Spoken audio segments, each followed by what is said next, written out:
Hello, everyone! Finally, everything's working, and I've downloaded everything. I'm just going to make a quick save here. I haven't played this game in a while, and apparently there's a new region.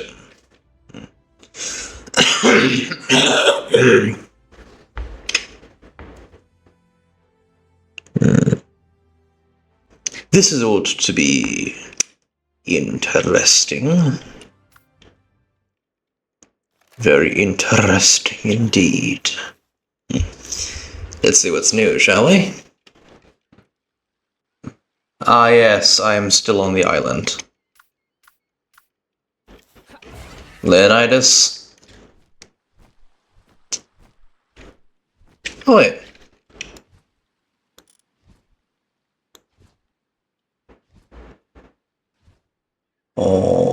Okay.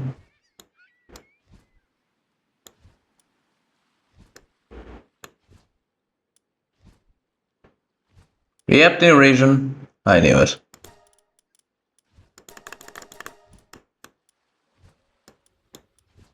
Okay, walk back to... Oh, right, I need a gate for that. Oh, let's go to one.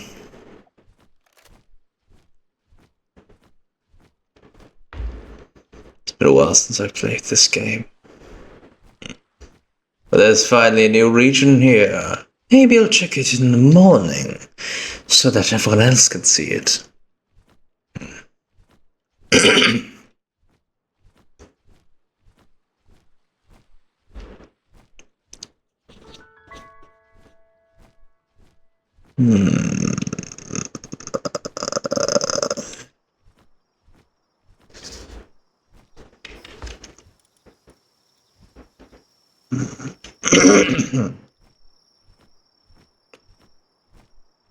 Oh, my throat is clogged.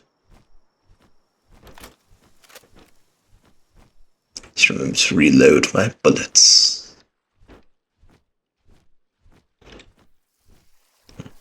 No use attacking them.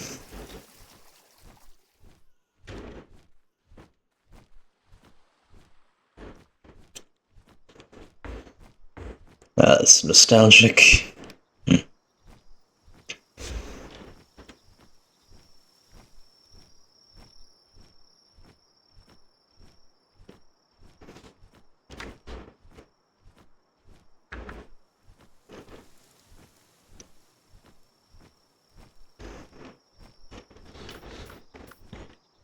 There's the Linaris named after my friend Luna.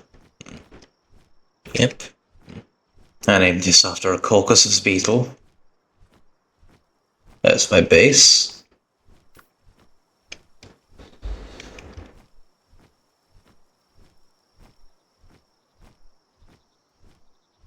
So everything is as it should be.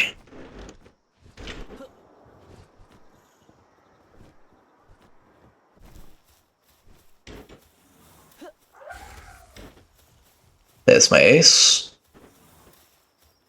And now to explore that brave new world that I found. Do I have any eggs? I have eggs. Incubate now, please. I have you. I also have you. I have you. I definitely have you. I have you. Well, nothing new, it seems.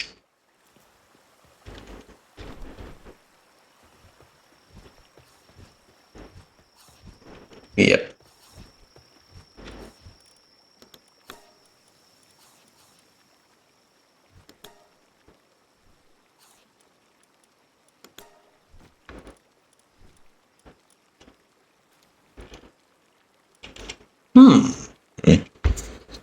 Hey. God, I'm not again.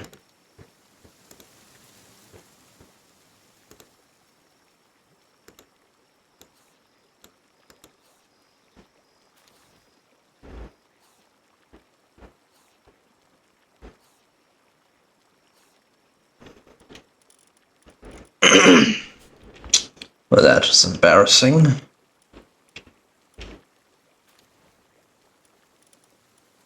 Yep, I still have people inside.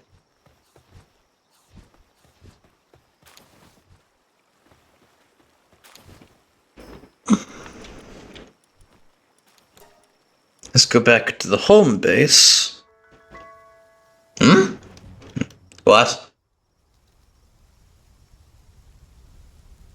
Meteorite descent?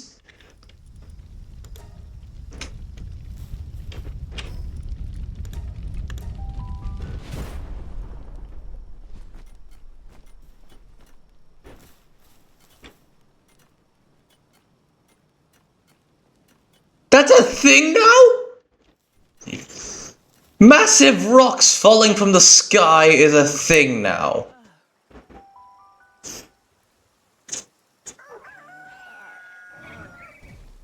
That's fucking news to me. Holy shit.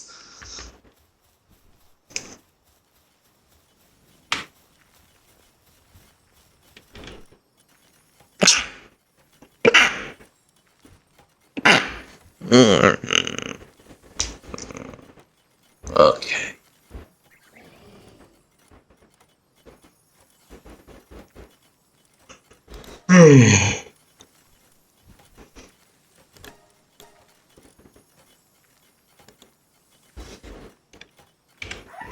Oh, we can do favorites. Yeah, I'm doing that. I'm placing these in my favorites.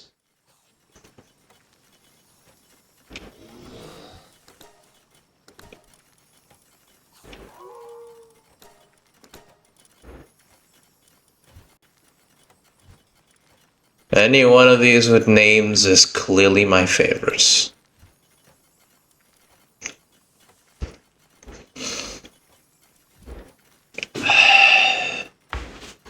Bees.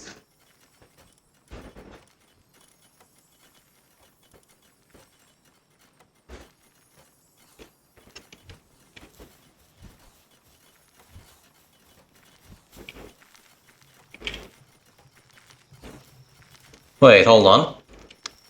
If there's a Japan-themed area, there's ought to be beetles.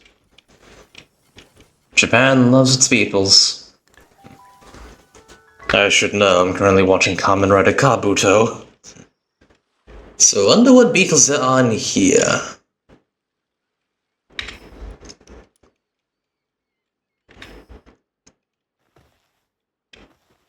The tree.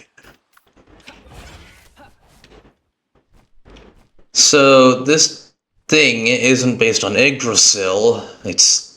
Well, actually, it is based on Yggdrasil, but, like, it's not meant to be, like, an afterlife or some shit like that. But what is this thing? There's a tower here. And the islands are more visible. This is going to be exciting. I got 96 followers. I got 69 and then we got 96. We hit the milestones, everyone. We're finally getting to this brave and enchanted land. Checkpoint. Okay, so not completely uncharted. There's clearly human habitation here.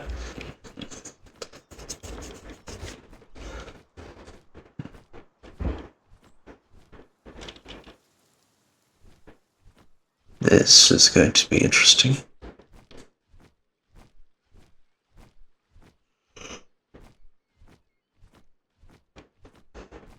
Oh? Kick it. Like, kick it?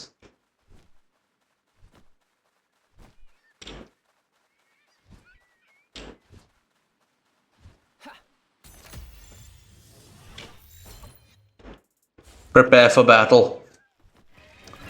You will be terminated. That's enough.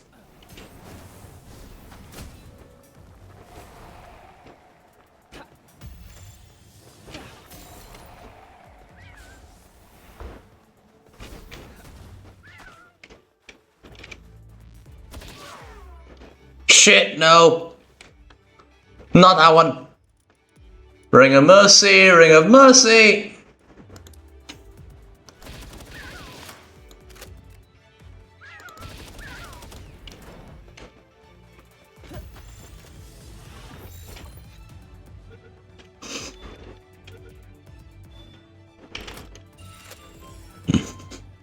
A decade ago, cricket soccer was popular, however, fell out of favor due to the fierce opposition from Peter. Nevertheless, the crickets themselves don't mind it because what?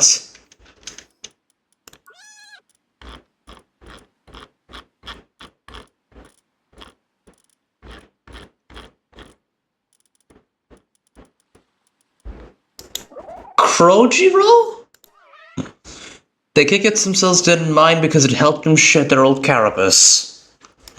Well, I suppose if they're into it, then it should be fine, I suppose. Oh. Maybe I should have saved my points.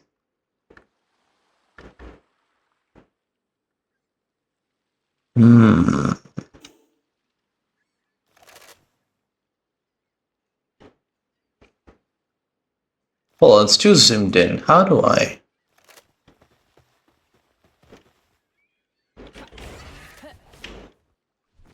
Krojiro. Clearly based on the Japanese male name of Kojiro. Like the guy who was killed by Miyamoto Musashi. Who also happened to invent the Tsubame Hangeshi Nick Gorirats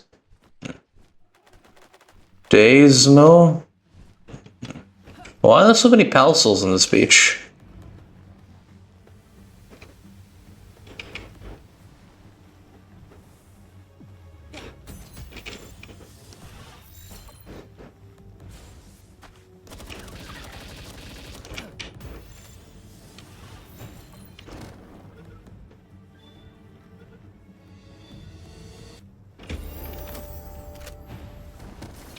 Itai.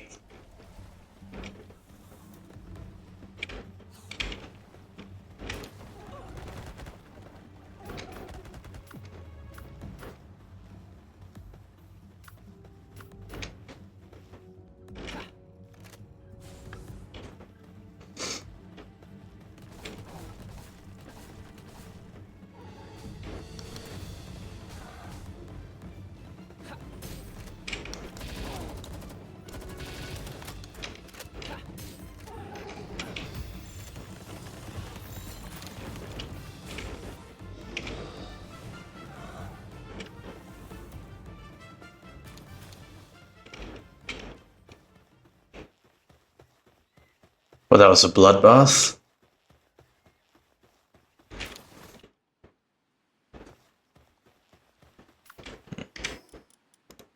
I have leveled up. Oh, hell yes. Okay, just got to get back to the point. Let's need to heal my body. Do I have medicine? Perfect. Wait. Oh, it doesn't restore health. Crude oil? Crude oil? What do I use that for?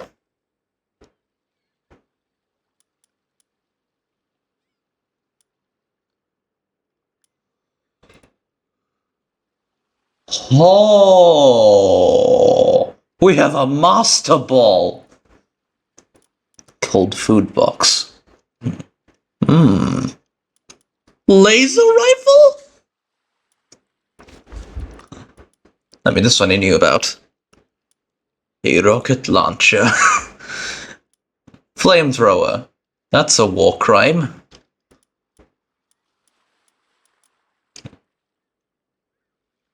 Plus we only have...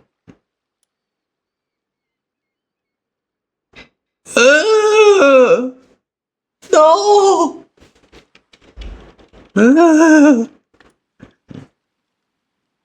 Oh, a sulfur mine. That'll definitely be very helpful.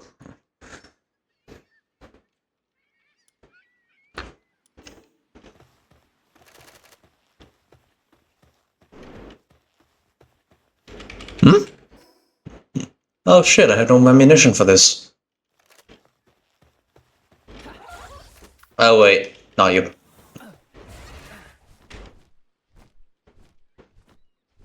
Hello?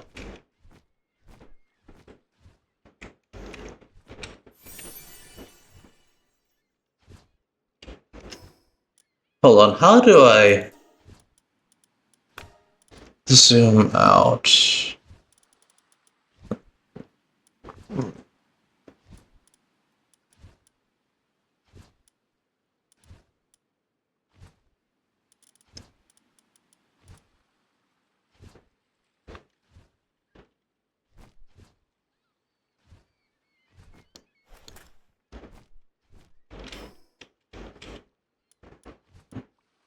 Sakurajima.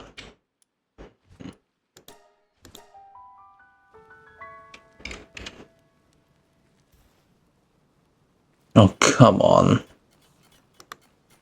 Again?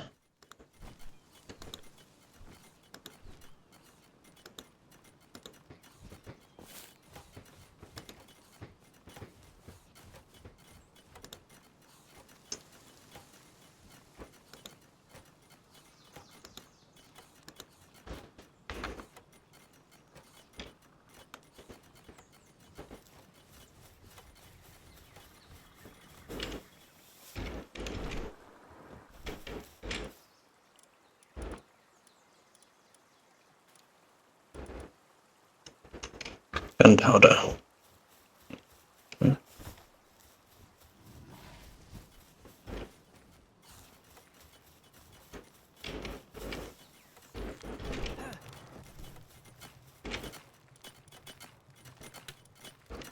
We need more palladium fragments.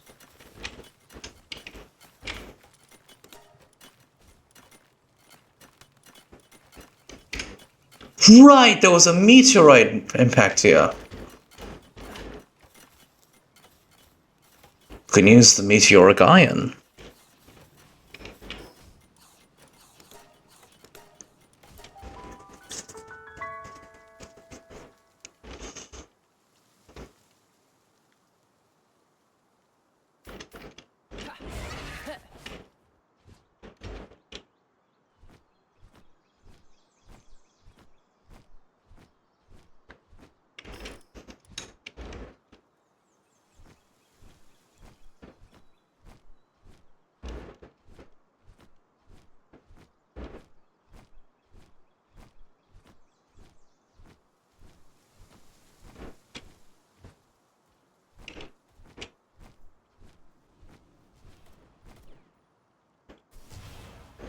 Xenovada?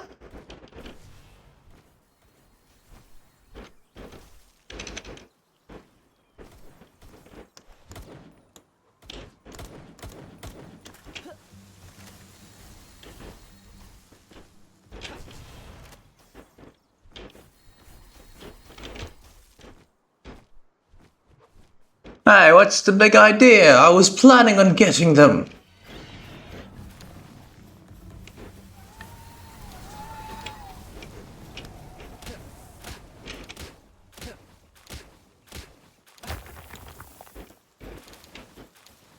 Aliens show up and they can immediately kill the invaders. You see, this is why aliens don't want to go to this planet if they do exist. Because of barbarians like these guys. Great job at ruining first contact, you imbecile.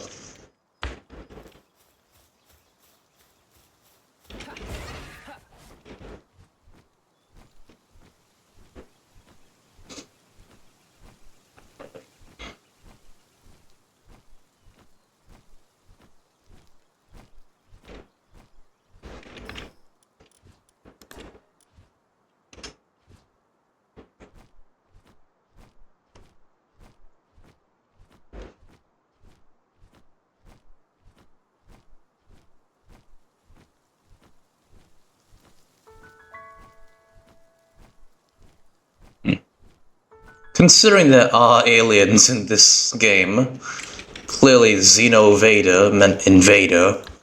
I wonder if we can build a rocket ship In the future, imagine how cool that would be. We get to explore space!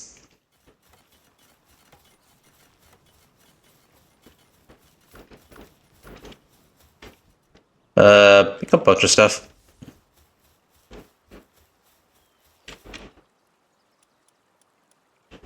Oh wait, wrong one.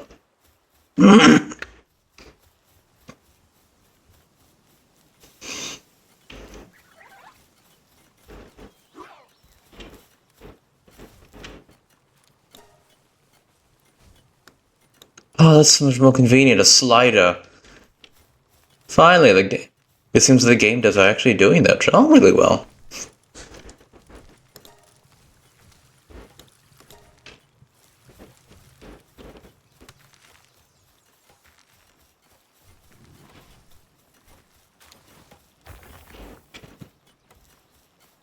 They yearn for the mines.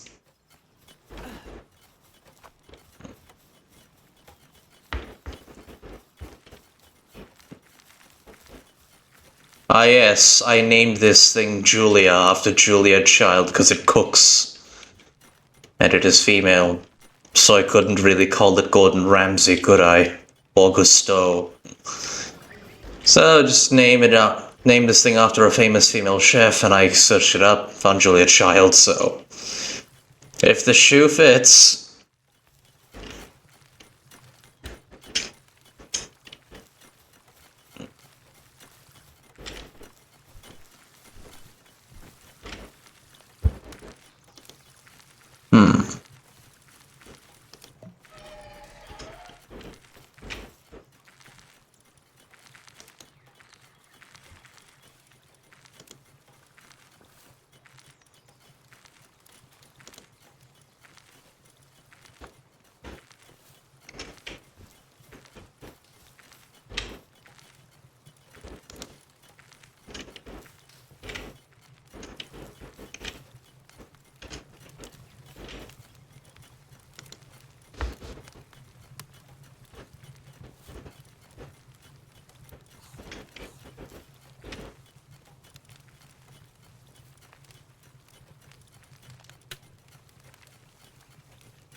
Creation.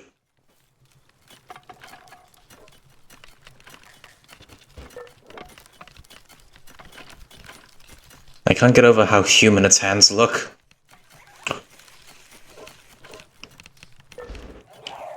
Grazie.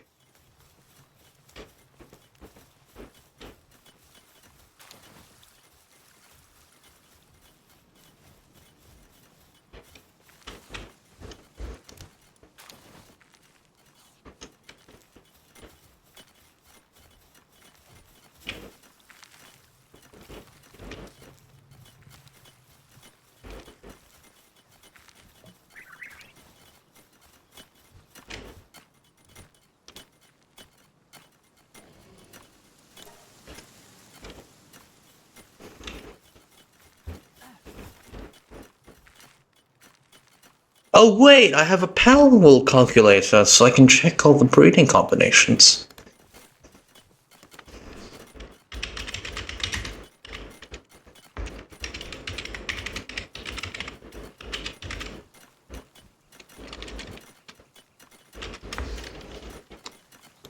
Yes, yes, this will do very nicely. Okay, so it's also showing off the new pals here. I should probably also share the screen here.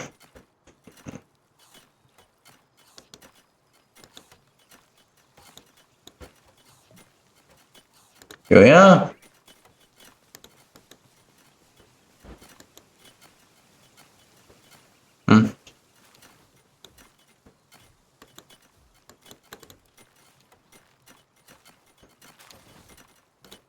Alright, so let's see here. We already know this one's already been in the game. We just saw this one.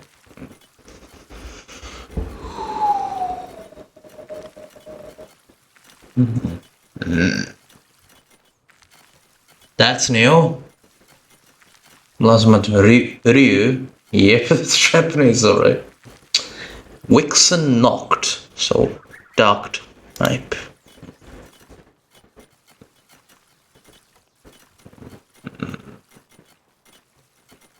Catris Ignis, that's definitely new. Warsec Terror. Yep, the little Camera Caucasus. Oh, wait, no. Yeah, his name is Caucasus. Chile Ignis. Quiven Botan. Bushi Knocked. Elzephan Lux. Yep. Menacing Terror, that's new. These are the raid bosses, haven't got them yet. Alright, the new ones. Celine. Kurojiro. Lulu, Shroomer Knocked. Kikat, we got this. Sutsia. Prickster. Nocklum. Yakumo. Dogan. Dazumu. Mimog. It's a mimic. And of course, the Xenovaders and the Xenoguard.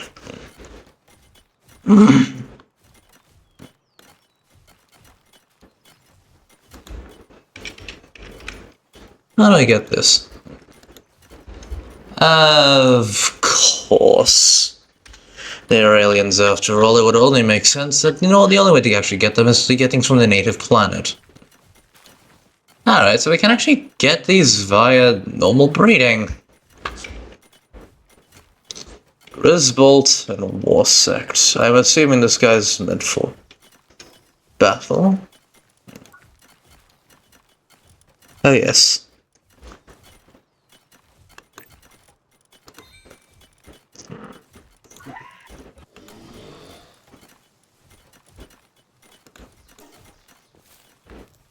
Let's head to the other base and breed these into existence. To the breeding base. Which sounds awful, but it's fine. Alright. First things first. There you are. And you. First of all, we need a Grisbolt. And we need a Grisbolt. I'm gonna test something.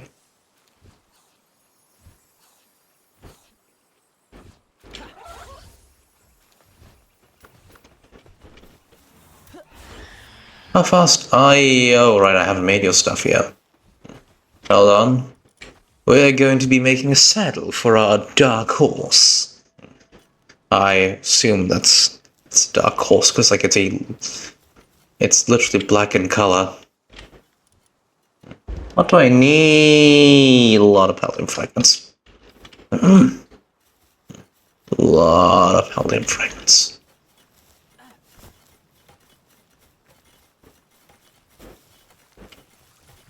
Oh! A lot of Paladin fragments. How convenient. Good thing I have a shit ton of stone. They can be converted into this stuff.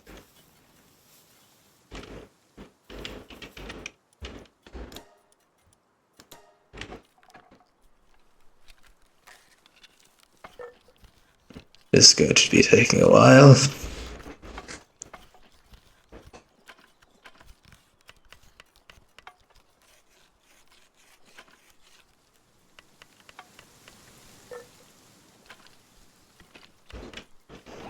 Thank you.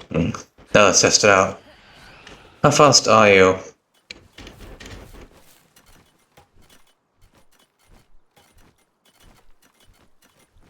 So decently fast. Divine Disaster. Hold on, that's the name of an attack? Oh, I didn't even need to glitch the game to get this one. Let's see it.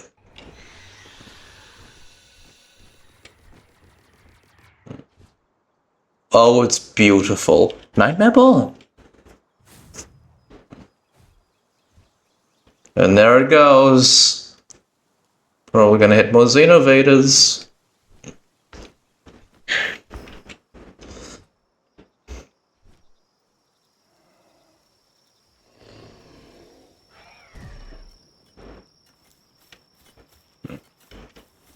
You did good. Alright. And now we make preparations for the breeding. First of all, we need grist bolts.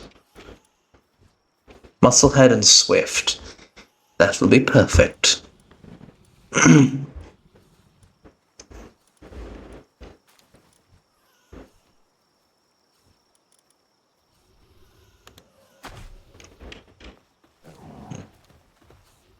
I suppose I'll wait till morning. So this one is a female. We have a male one here. But just in case, there's one with better traits. Let's see. Do we have another war sect that has better traits for battle?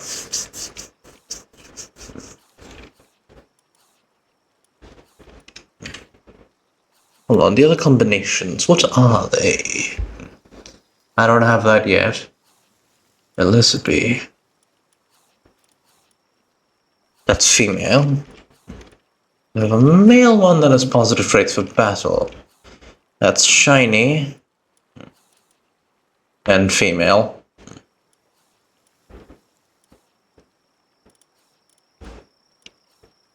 Heated body, I don't think it's gonna... I don't think that's going to help very much. It's a pure earth type. Temperature crest. Human and a beacon. Oh, hello. What do you sell? Okay, what can I sell you? I have all of my arrows, I don't need them. Bye-bye. Alright, so... a beacon. The beacons. Do I have a male beacon with positive effects for battle? Vanguard? Which one's this? Increase player attack, okay, but I don't really need that. I suppose it's alright. What other combinations are there that might yield me better results? Suzaku and Cinnamoth. Right, they don't reproduce by sexual reproduction, they reproduce via magic. I was just about to go on a rad ramble like how in the hell would that even work, how would that fit?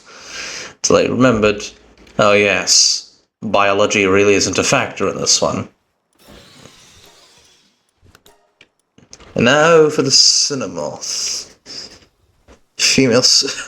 Male Cinnamoth in this case. The female Suzaku.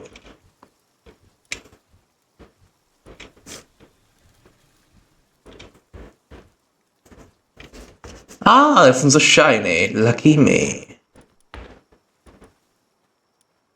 So that means that I can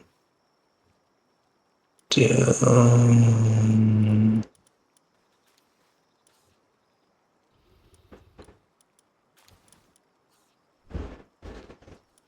this.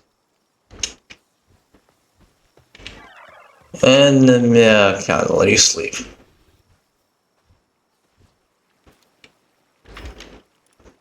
Are there any other signs of an asteroid crash? Or meteorite crash? Because meteorite means that it has materials to actually make it down to Earth.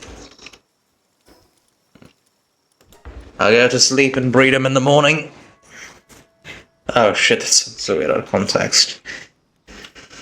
Ah, so many good lines that are going to waste because no one is here. So many crass jokes that could be used. That won't be used because there's no one to listen.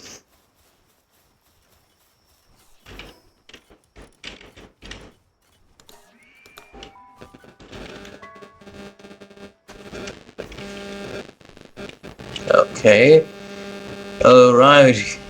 First you are going in the breeding pen.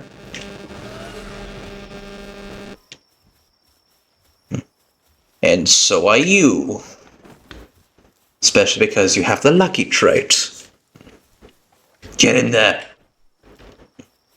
And now for the cake. Do I have cakes? Did you guys eat my cake? Flour. We need flour. We need some millet.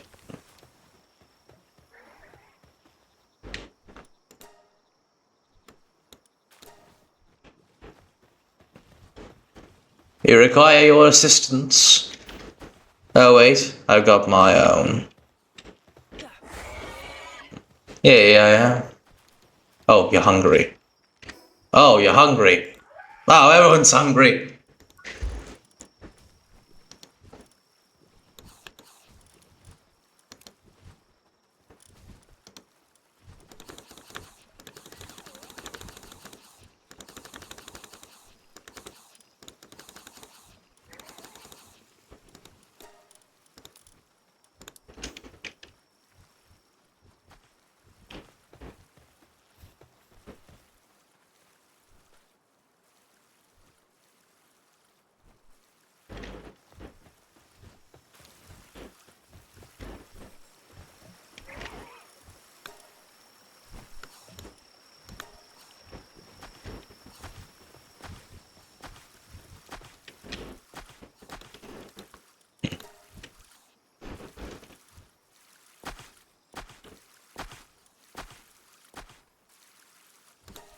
I'll be fine.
I think I need a second Yolantide Igneous for this farm so I can actually cook shit.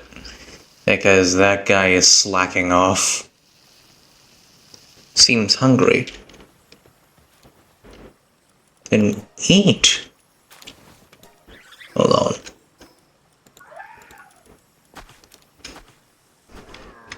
If you're hungry, then eat.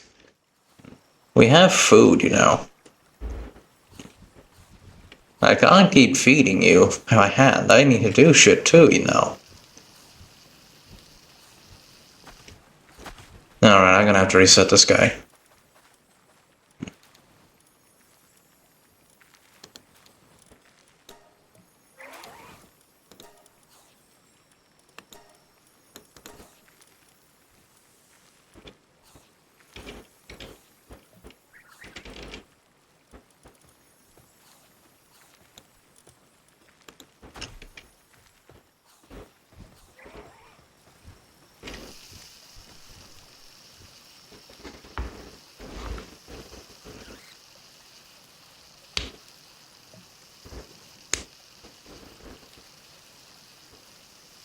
I wish multiple pals could cook one dish. I understand the saying, too many cooks spoil the broth, but in this case, we need more cooks.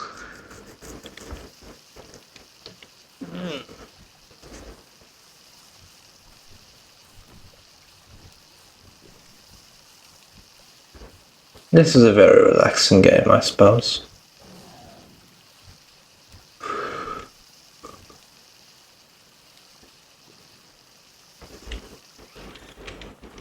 Right, we have the cake, and now we have them breed. Eat up and oh. That was quick. That was really quick. I put the cake in and BAM! A big baby showed up. A huge egg. Welcome to the world. Just like its parents.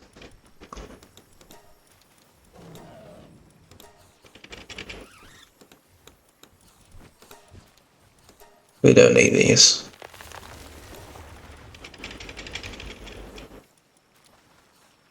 Nogglum. Oh, hell yes. You are definitely going to be on the team.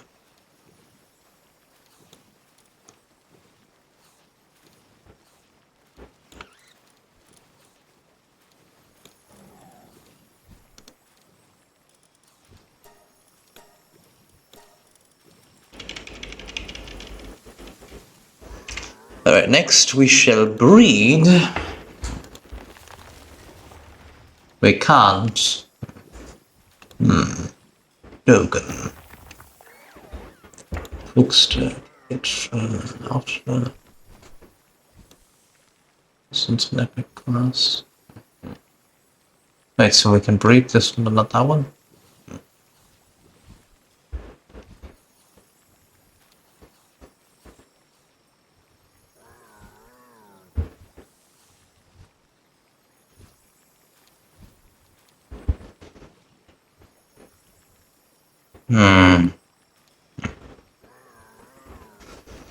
Maybe univolts.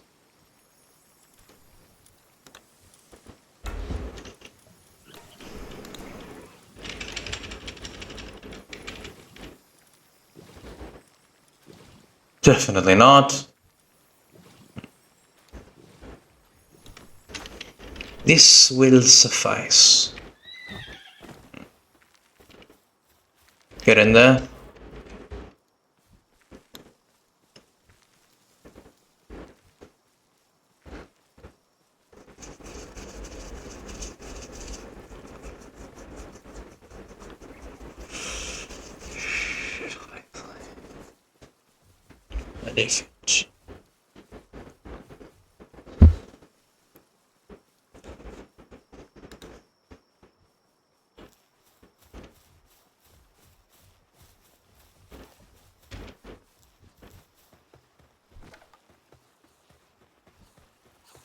Pardon me, madam, you are needed somewhere else.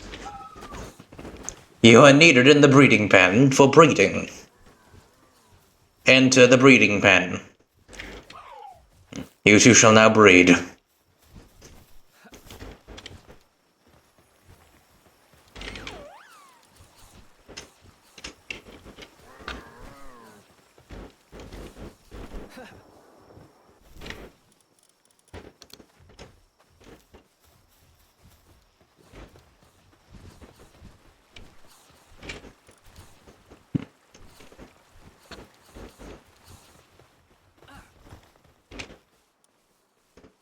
Why do we never have flour?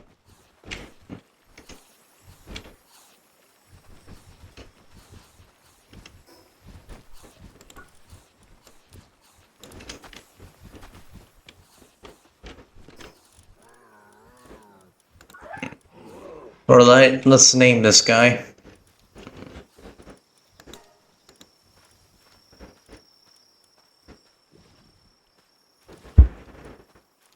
A big knight.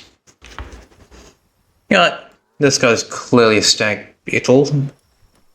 We'll call him Gatak. Wait, no. I already used the name. Kuaga. Yeah, that'll fit.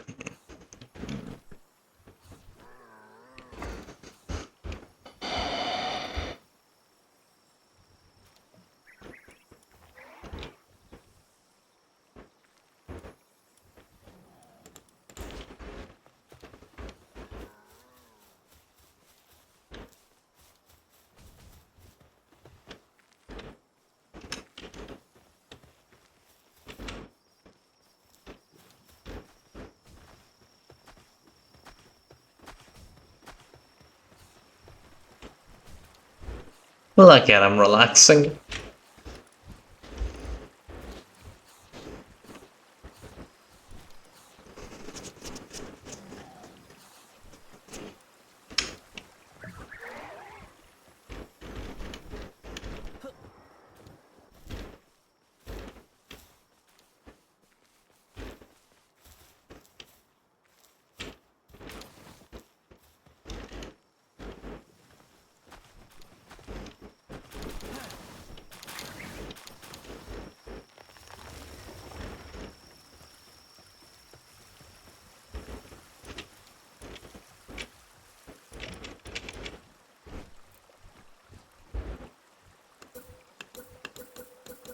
Where the hell did I get wheat seeds?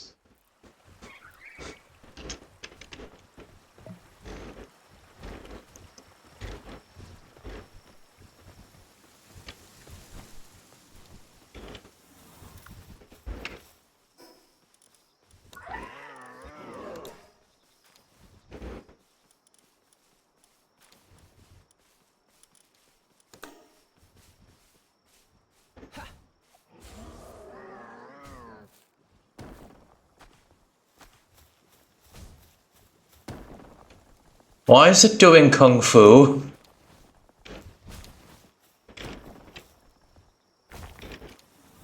No, I mean like transport shit around the place.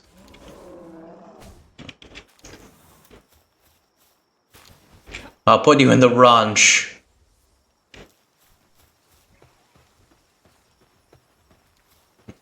Yes, do that.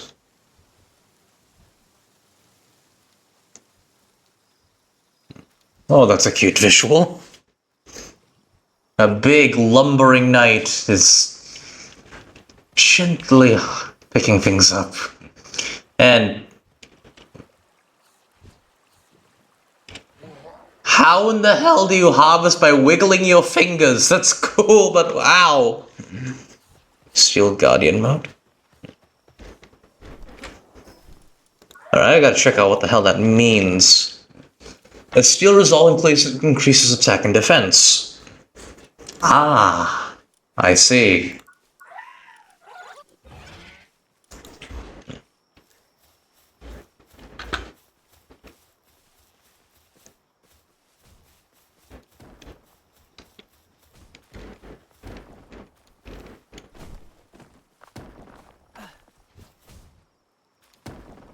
He yearns for the mines.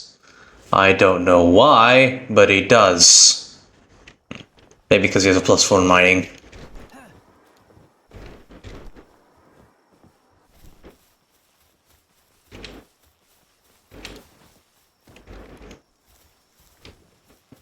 Now for the tiny mushroom.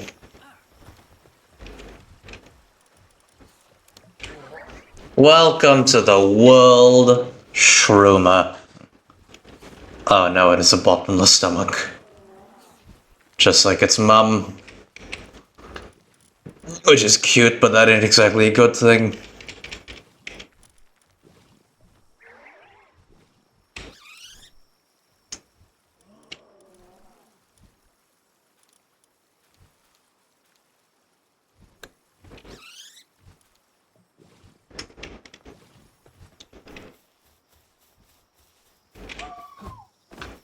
You no longer have to breed, EY.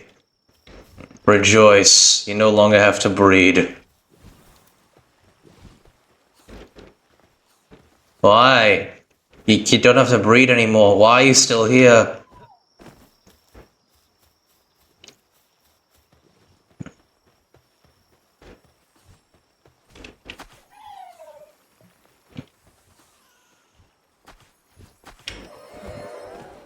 We actually need you. I can't see shit. In the ranch.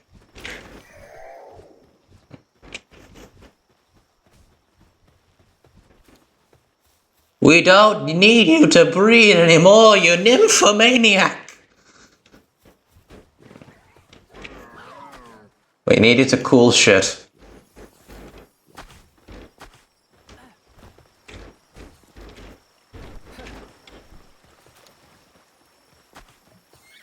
Bloody hell, I didn't know that thing swung that way.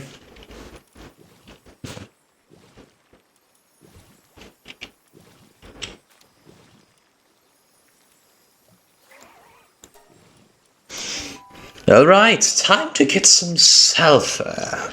Time to get some sulfur. For my guns.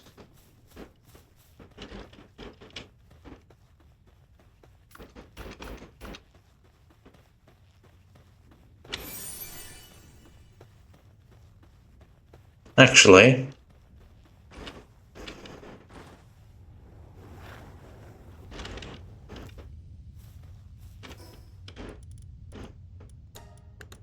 back to base.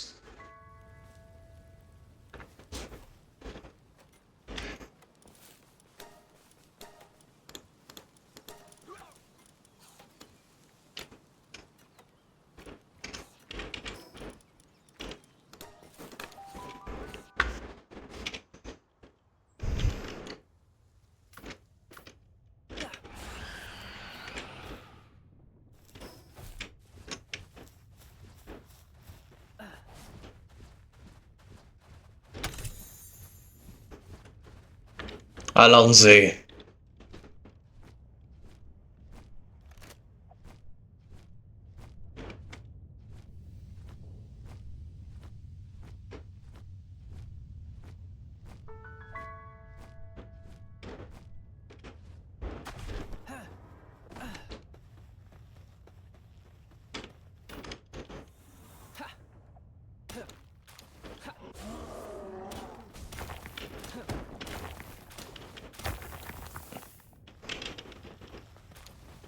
Thank you for the help.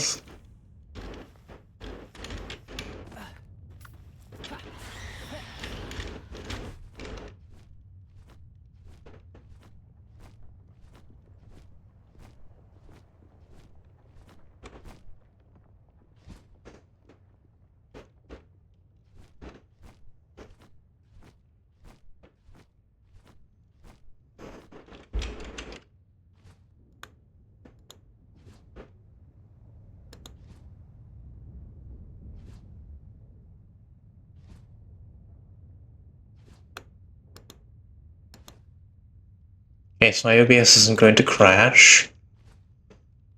No one's here though.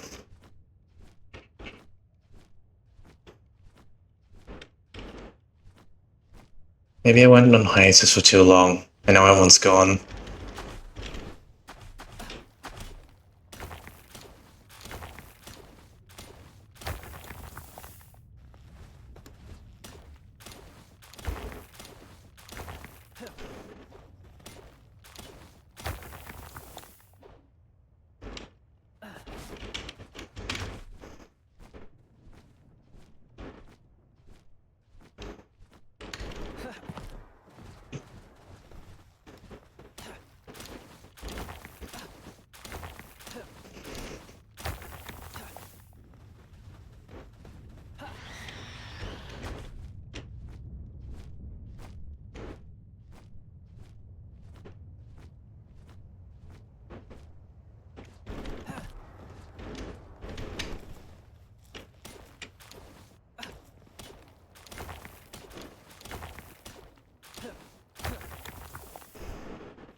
Where's my grapple gun?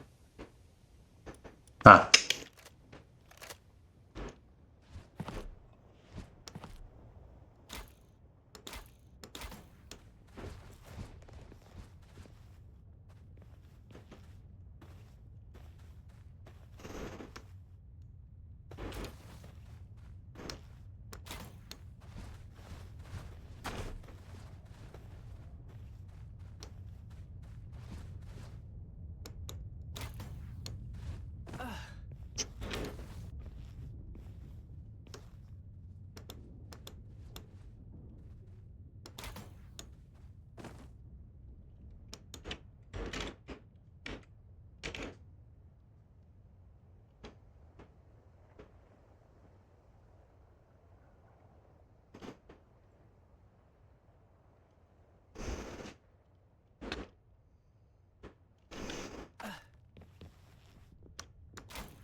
What?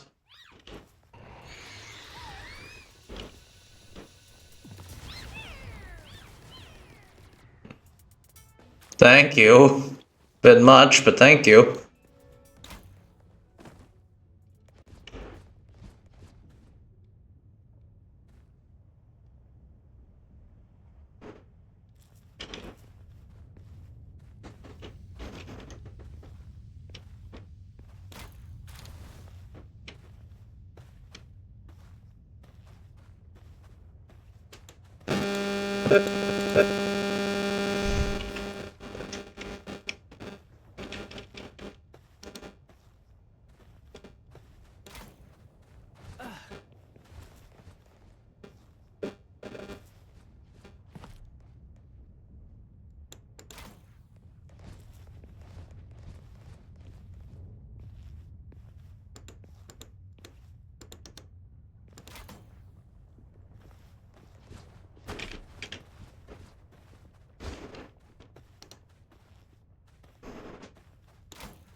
Alright.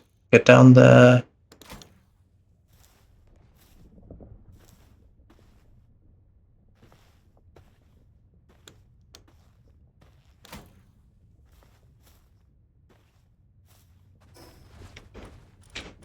Back to base.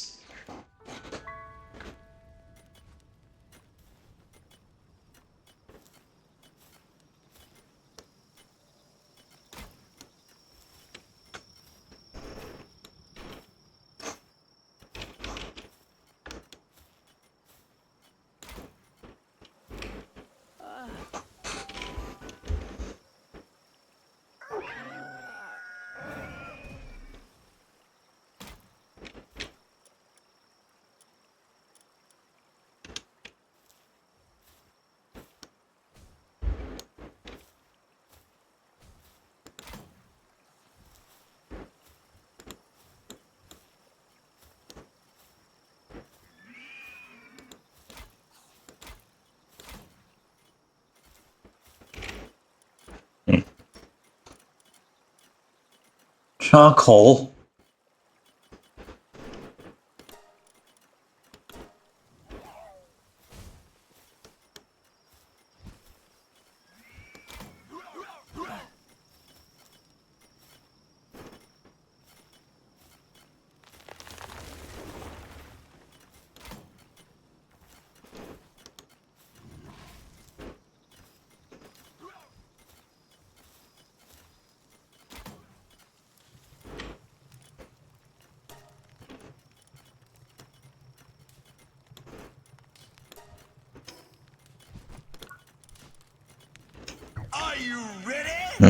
Ah, Aviana Brinley. Welcome to Operation Omega. My little quest in making as many friends as possible before my time is up. How are you doing? Are you here?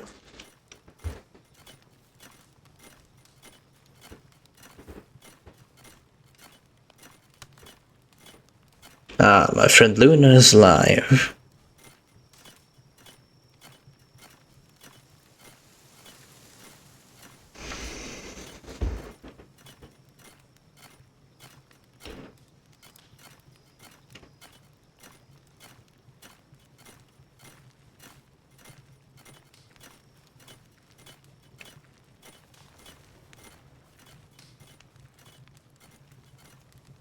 Ah, the graphics of this game are better now.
Great job, everyone.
There's no one here. It's not much to talk about.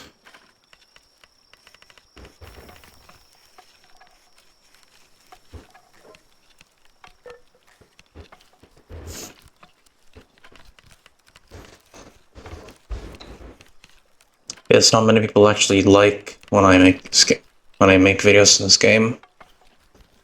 Maybe they find it boring. Ah, well, thanks for the follow, Disco Man Live. So in the sunlit play. Ah, welcome in. I'm just playing some Palworld. After these bullets get made, I'm going to be exploring. There's sunlit. There's sunlit. After these bullets are being made, I'm going to be exploring the new region that they added, which is quite exciting, honestly. How are you?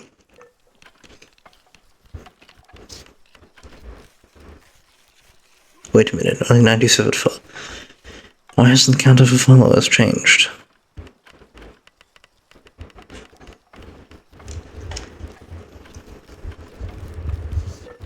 For me, I'm wishing that more people would show up, honestly.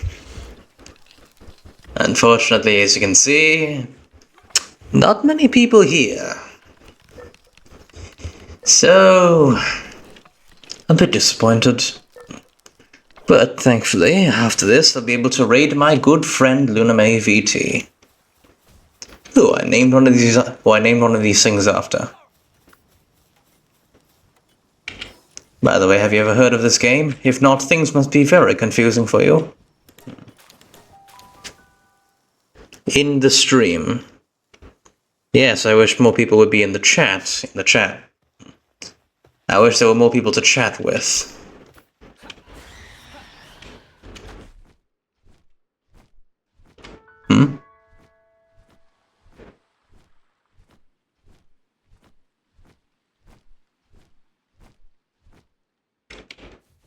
Oh, this is crude oil. So we can make a new base here. Have one of those. Ooh, lore. You've heard of Palworld, yeah? Kurosaki.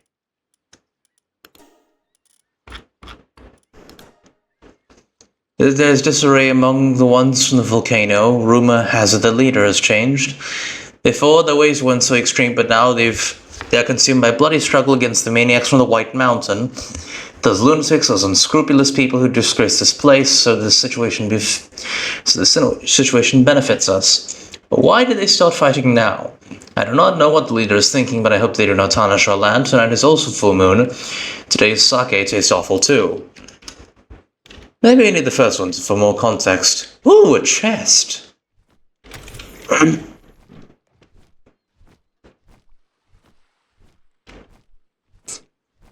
By the way, I bred this Shadowbeak all natural.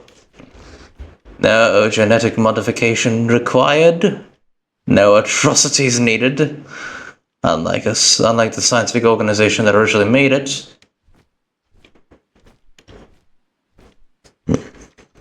Your voice is very funny to hear. Oh, thank you.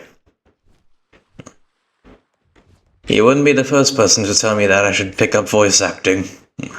Lots of people have been telling me that. Oh, this place isn't on the tree. There's Toko here. Strange that this just random landmass just happened to pop up here.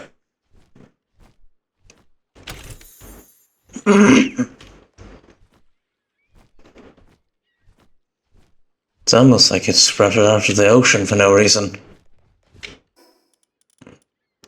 By the way, this is one of the new pals. I named it Kuwaga because it's a stag beetle.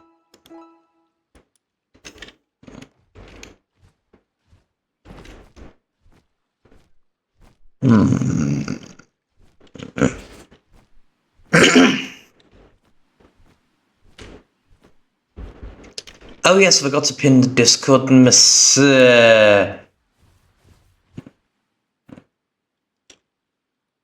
Ninjas in training. Let's leave them alone. Budash. Huh. They just spawn here randomly.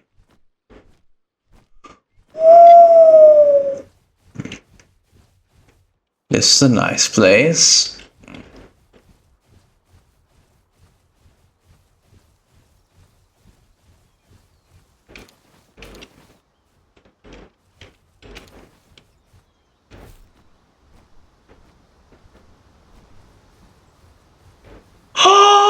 Oh my god, it's so cute! Let's shoot it! Where is my assault rifle? Ah, yes, it's here. Hello, cutie!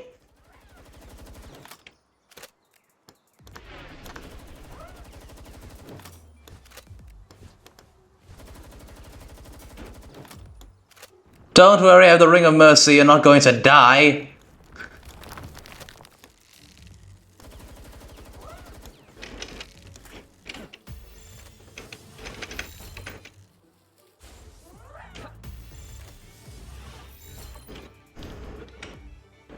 Get some downtime.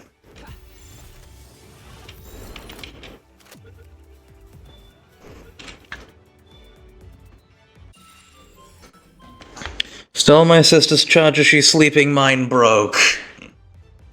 Oh, that's a bit unethical, isn't it?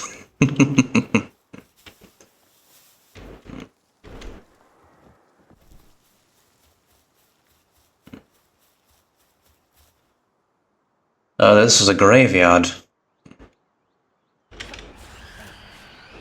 Let's leave it alone. Oh, a piece of lore! How convenient. That's not right. Ah.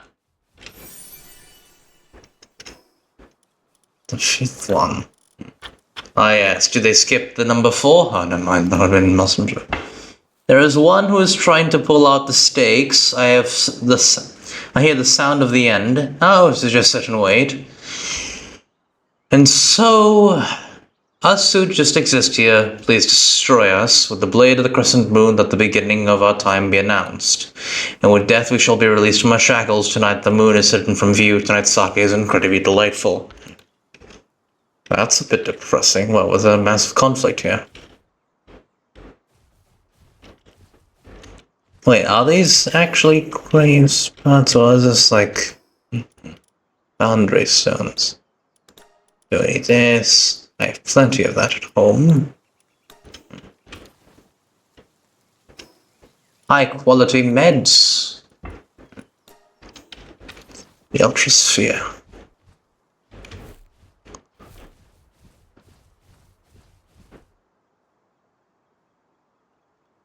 In Onabugesha.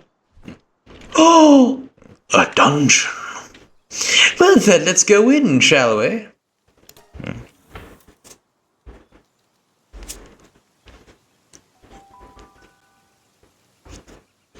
Oh, you still because she's sleeping. Wouldn't that just be more like borrowing? Yeah, this is definitely Japan.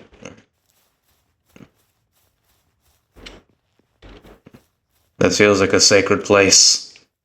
And I'm bringing a goddamn gun into it. Oh, I know. Now I'm respectful.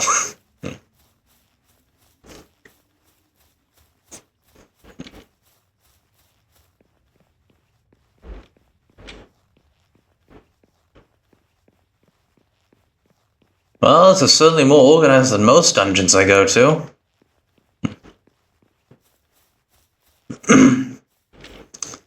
Nice, so they were considerate enough to be like this. Oh! Hey!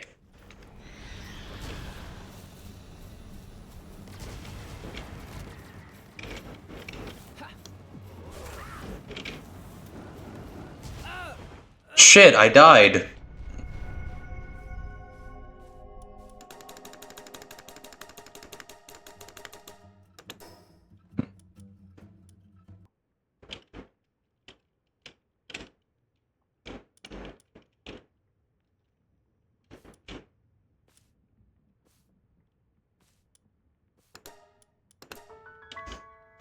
Thankfully, I don't drop my items when I die.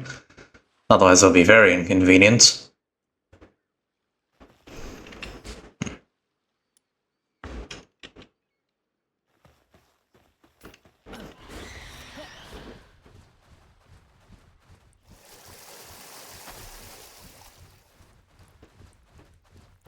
Tobbit. Should I play some extra music in here? Because there's no real music in this game unless there's a battle. As you can see, the battle is over.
Oh, an egg! Oh. Oh, wait. Wait, what? What just splashed, though?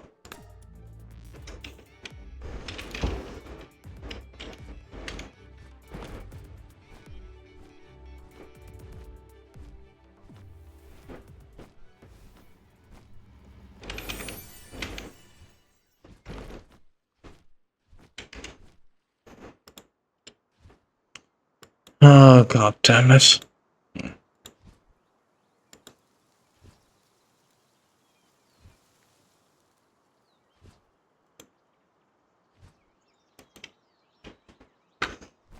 Why does this keep happening?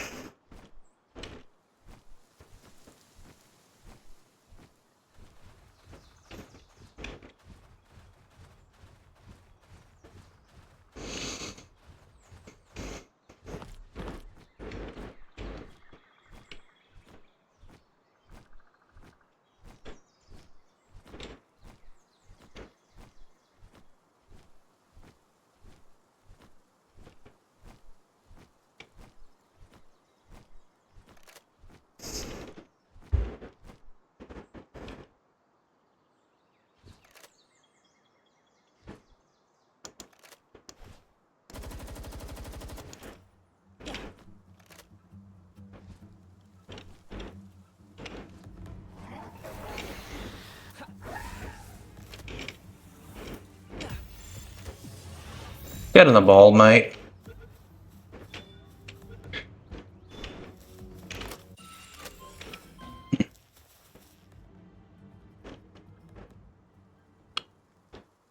You faithful loving community. Islanders are now the hostile to humans whenever they spot them.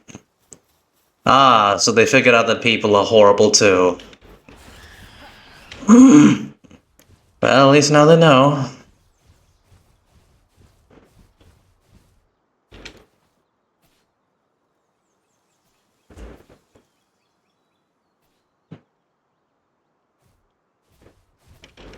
Disengaging in a kata, let's not hurt the... Oh, hello.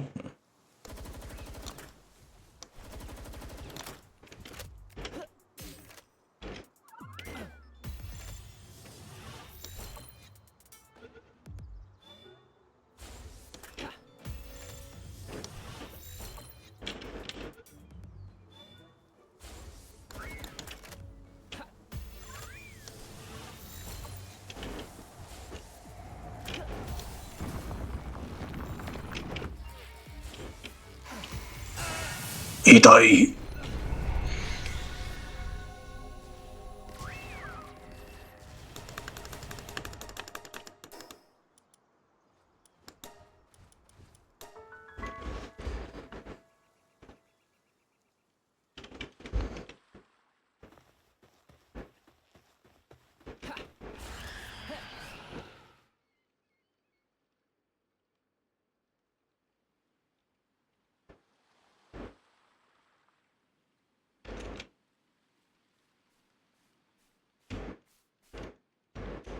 Oh wait, what am I doing? I can just teleport there.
In the early morning, spring pollen floats in the wind to Lay Island. Floppy's hay fever is Lula's fault. Ah, so it causes hay fever, huh? Oh! Well, I have one already.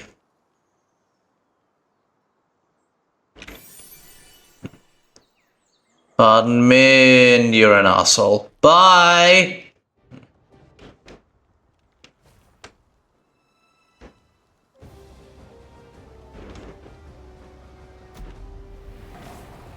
What?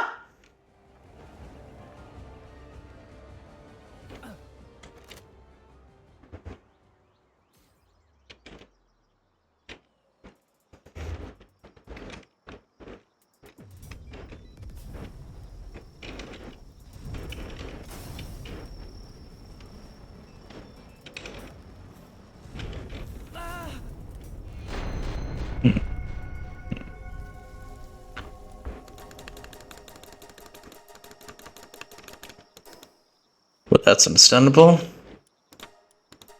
Perhaps I need to grind a bit more.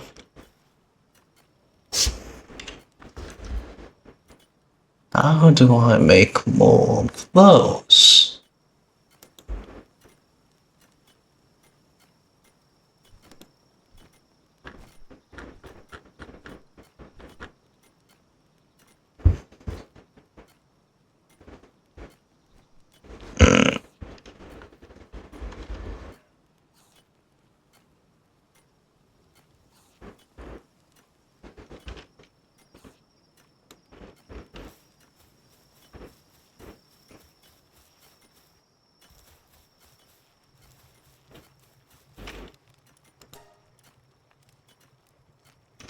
Let's wait for the morning.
Thank you.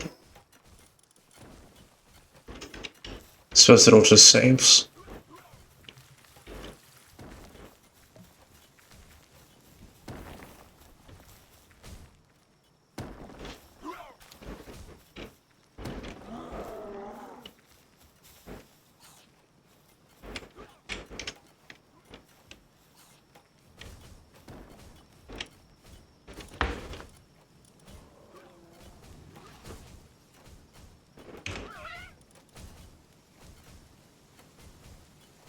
Hmm.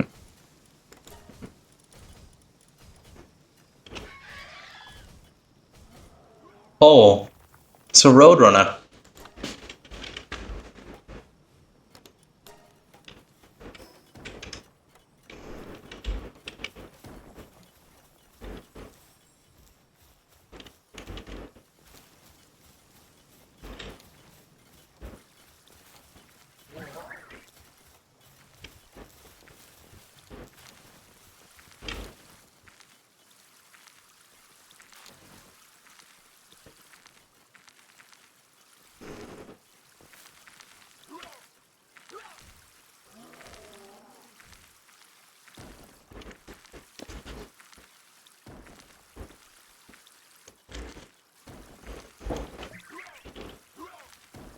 Thank you.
Ah!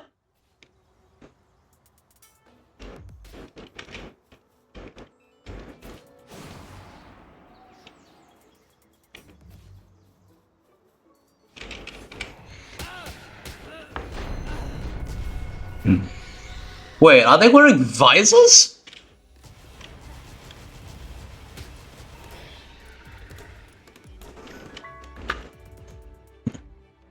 Great, we have freaking shock troopers dressed up as ninjas who just happen to have futuristic visors, implying that they likely have enhanced vision. Great! Just great! What the hell happened here?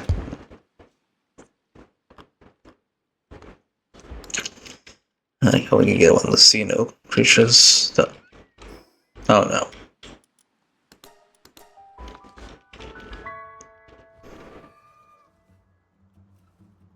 Wrong place. Pardon me, this isn't my house.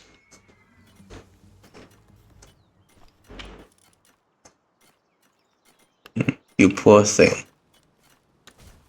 Have some rest.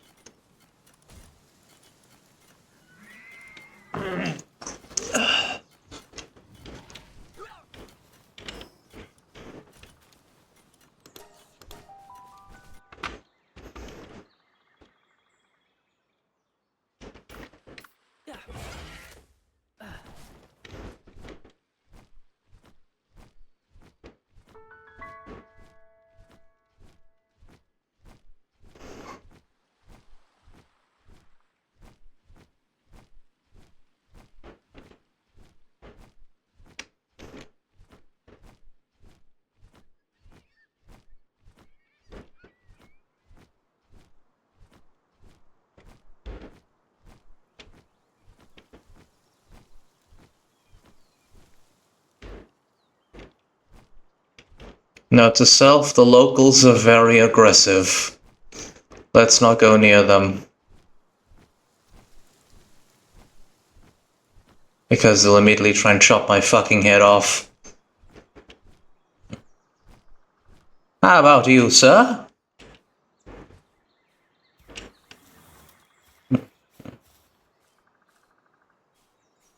A peaceful fellow, it appears. I'm so sorry about this.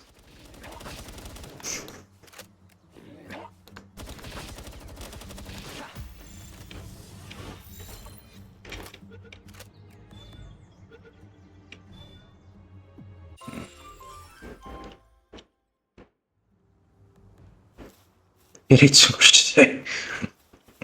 And now you'll be safe from those other people. For I'm in the Ring of Mercy, so I can't kill you. Because I don't want... this is a beautiful place. Oh my god, they're so cute!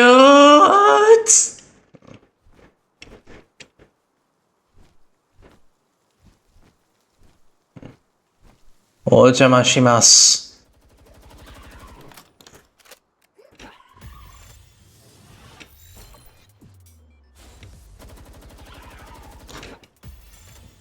Apologies for the current predicament you are now in.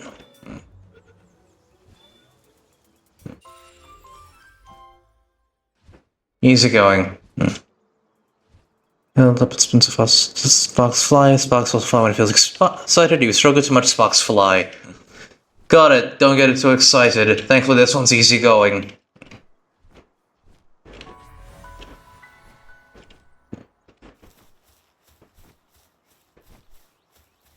Excuse us, madam.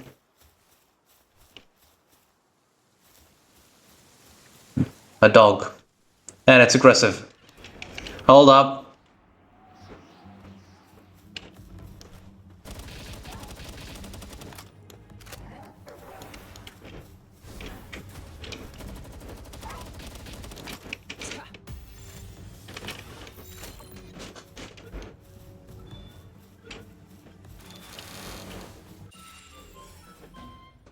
Complete. Ah, this one has a good trait in its genetics.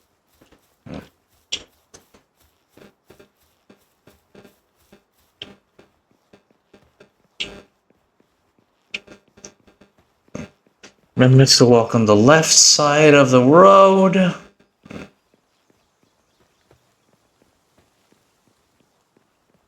What are those doing here?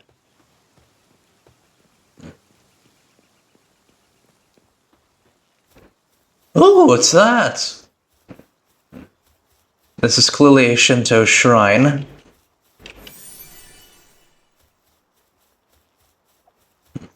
A sacred place.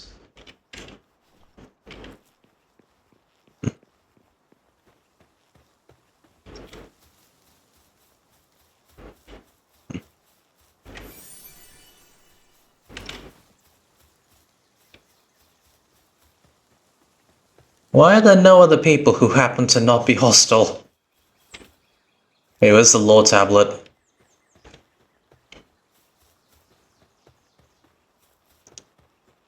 Where's the lore?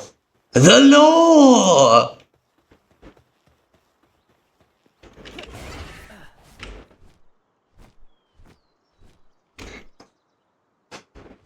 Alright, I picked it up along the way.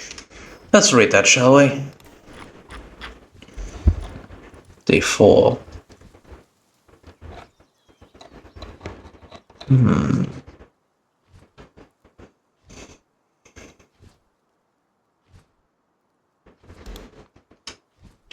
I should catch that thing then.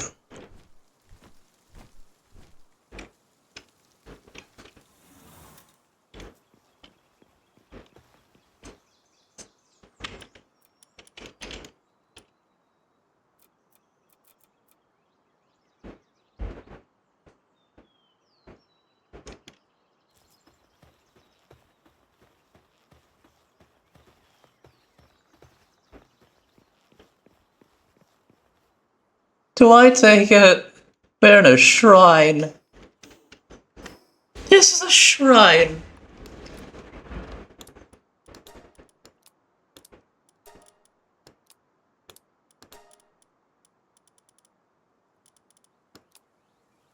I get more of this from the mud. Get more of this at home.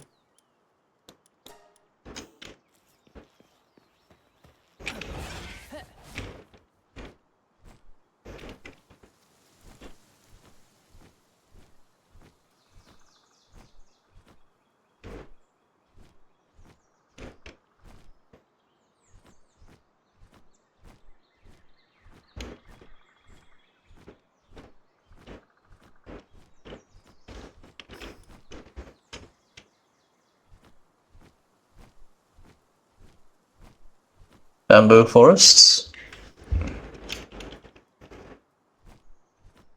Meaning we can finally touch grass.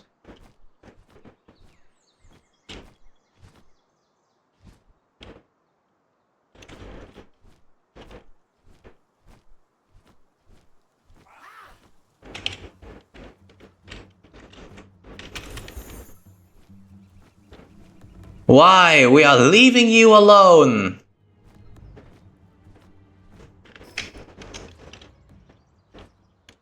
Ah, there it is.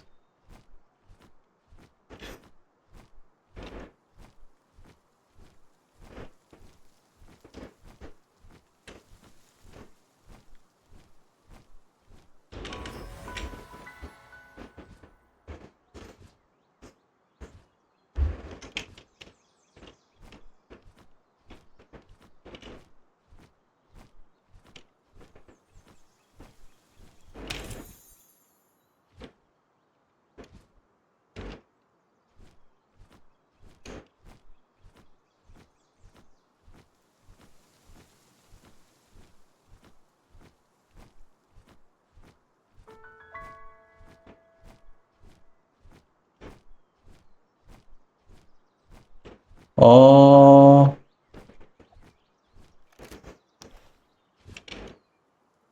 Excuse me.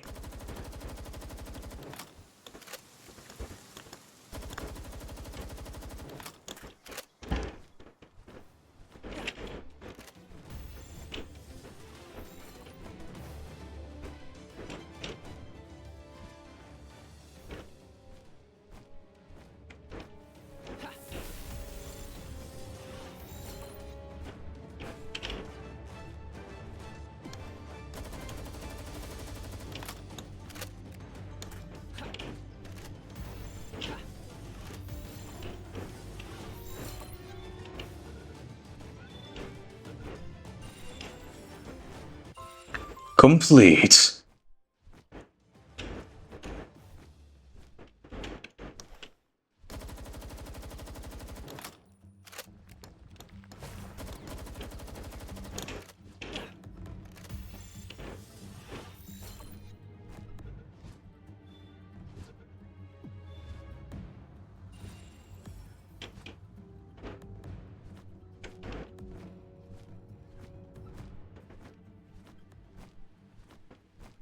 Some of them are deadly enough to cause instant death, but all of them are too weak to take effect. That's kind of contradictory, isn't it? Lethal enough to cause instant death, but not high enough dosage. Dosage makes the poison. It either kills you or it doesn't, based on the amount.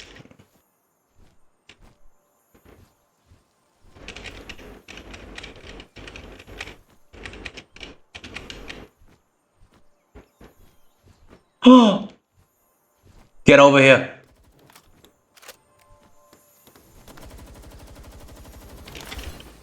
I am going to stuff you in a tiny ball!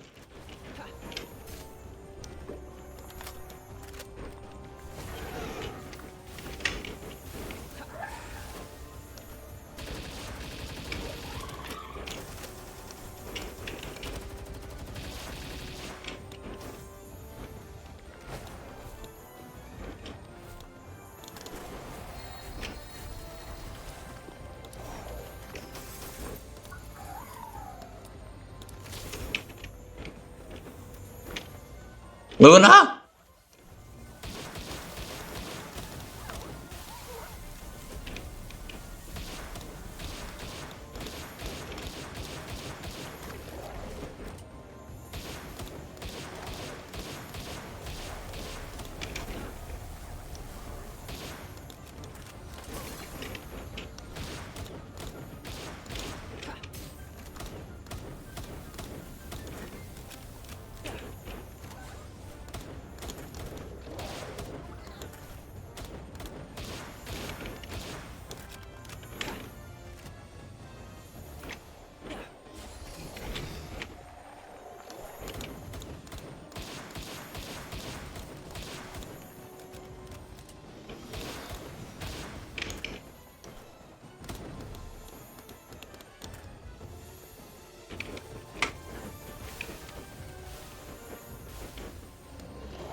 Back to base.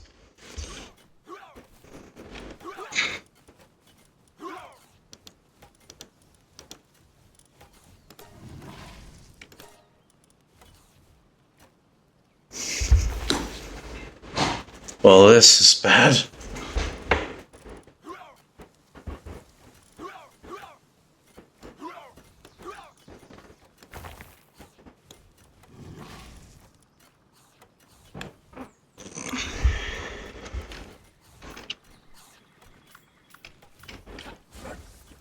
Hello.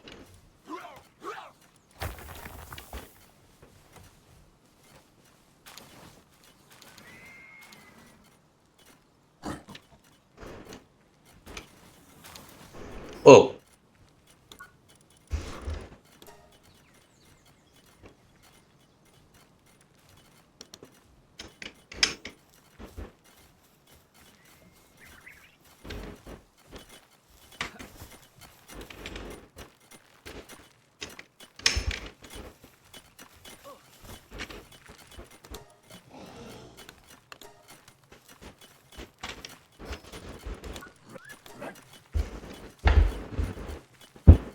Oh. So it just sends us back home. That's very convenient. Ooh.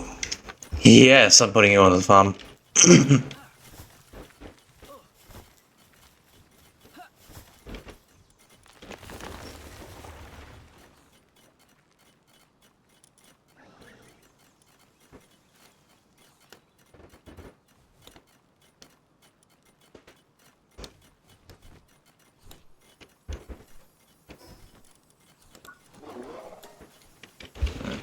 Huh. Very useful.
Hmm?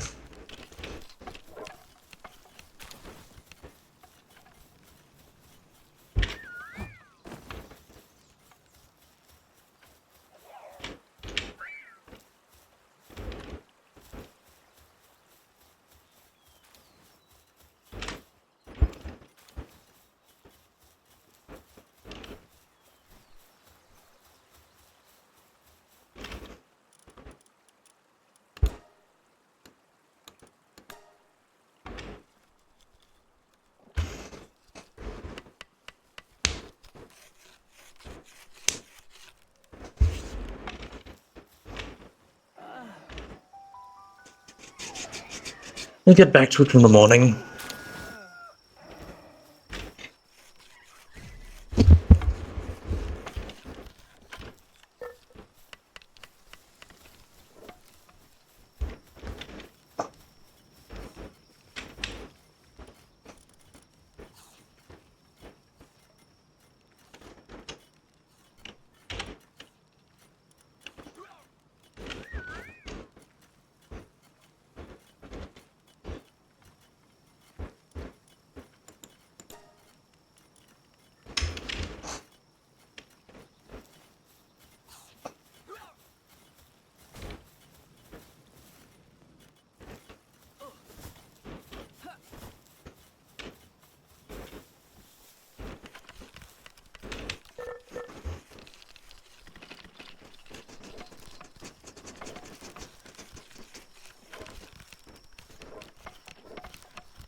I'm going to play this thing in the background because it's clear no one's going to come here.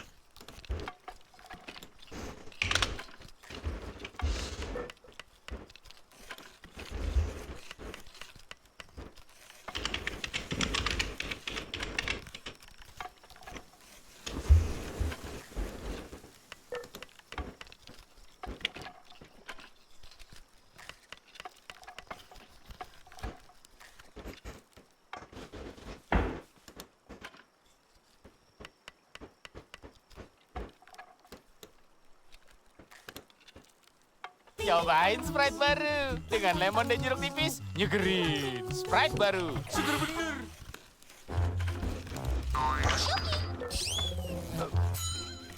Wow, shopping. There are a lot of stories with environmental messages. There's been a bit of an uptick since the advent of man-made climate change gave us a whole new form of species-wide guilt to sublimate through storytelling, but the concept of man versus nature is a tale as old as time, and the moral element of nature good or at least not to be messed with is just as old. Modern environmental narratives tend to focus more on how important it is to protect nature and how terrible it is to harm it on a widespread scale, but a lot of those stories are grounded in more modern concepts like nuclear damage or anthropogenic climate change. Sometimes harming nature is its own punishment, and a world critically damaged by foolhardy humans becomes becomes deeply unpleasant for those humans and their descendants to live in. In some other stories, nature takes a slightly more active role in defending itself, or failing that, avenging itself. Whatever the flavor, the general consensus is that it's never wise to pick a fight with the biosphere you live in, since no matter who wins, you eventually lose. And you'll be happy to know that this general concept dates as far back as ancient Greece. So today, let's talk about a short, sweet, and ridiculously unnerving tale of what exactly the Wrath of Demeter looks like. Now, this story, like many others, is recounted in Ovid's Metamorphoses, and it begins, like so many do, with a king. The protagonist of our story is King Erysichthon, and he's kicking things off with a bang by clear-cutting Demeter's sacred grove. The reason behind this questionable choice is never explained, not that it would help, because this grove is like mondo sacred. It's where all the dryads like to hang out and party, and it's like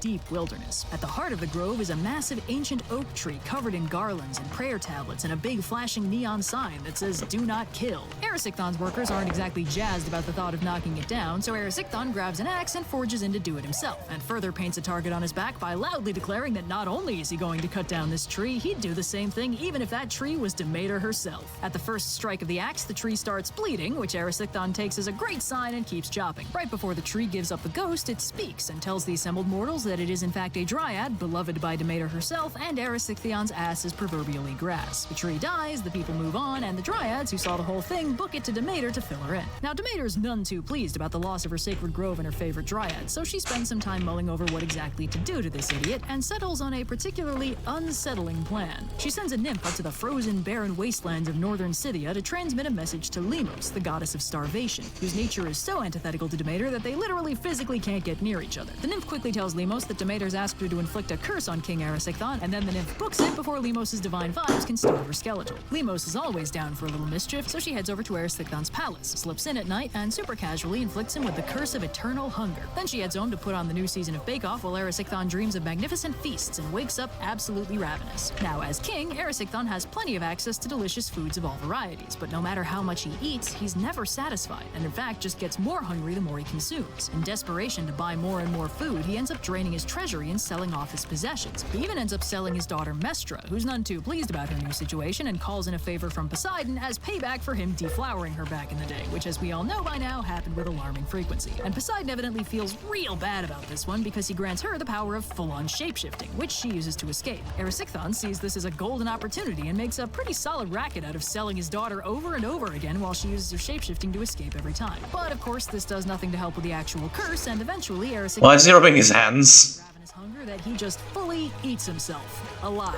Practical takeaway from this whole debacle? Hell if I know, but this is definitely the anecdote Demeter likes to tell when Hades comes over for family dinner and game night. I see trees of green, red roses too.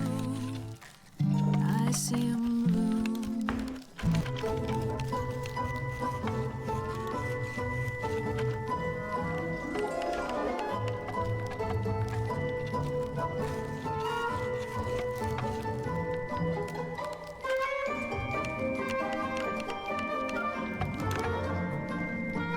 Oh, right, it's showing.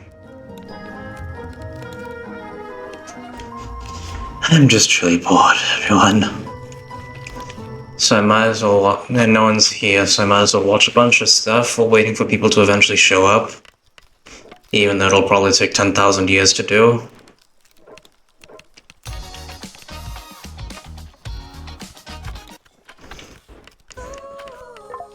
People ain't gonna show up. I know that very well. Tenang, kan ada Rejoice 3-in-1.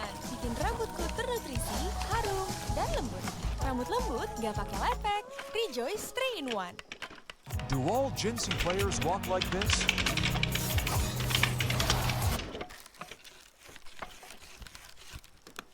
Of just pure, unselfish virtue. Yeah.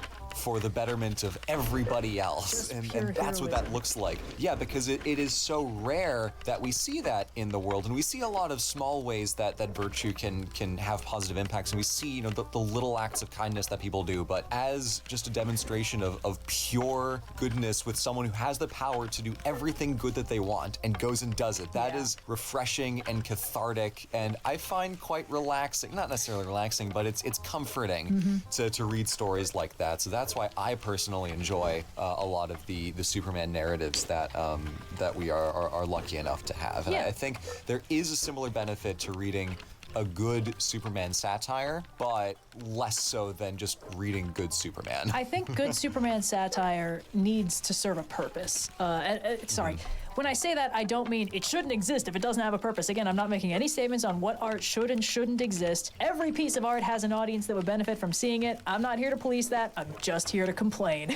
But I think that when you have, like, hey, what if we'd made Superman evil? Like, it really helps if there's a point you're going at there. Like, what if we took a character who looked like Superman, but he got this way from a completely different direction? Or, you know, there are also all those stories, you know, like Red Sun, where it's like, what if Superman's origin was different? Like, would he still wind up as Superman? Were Ma and Pa Kent the catalyst, or was it something else? You know, what makes him the way he is? And I think all these explorations exist because Superman is such an open book.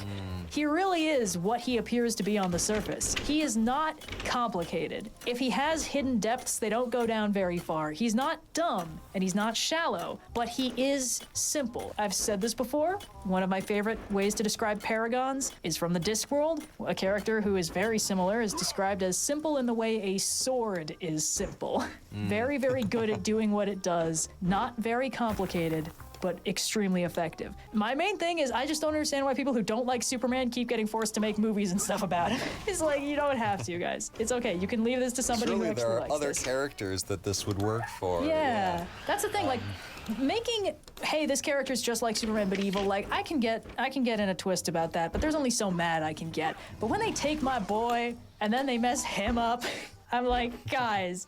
There are so many interesting things you could do with this character, and the fact that you can't see that does not inspire confidence. And I did want to go on a brief little, like, just let us go off on some tangents, because that thing about, like, satire that gets the joke versus satire that doesn't, or beyond satire, you know, adaptation, reimagining, this extends well beyond Superman. This extends into all kinds of different stories, and I just thought it could be fun to maybe real quick talk about some of those. The first one is about Batman, because I had to. Let's go. Yeah, I mean, you know, as mentioned is before, like any version where it's like, it's okay that Batman kills because he did it with a car is like, okay, so you don't understand why Batman doesn't kill. You think it's okay as long as he doesn't fire a gun with his own hand.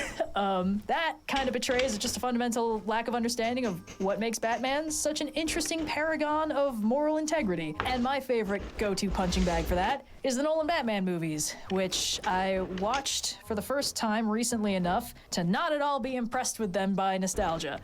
They are desperately embarrassed to be about Batman. It's so obvious.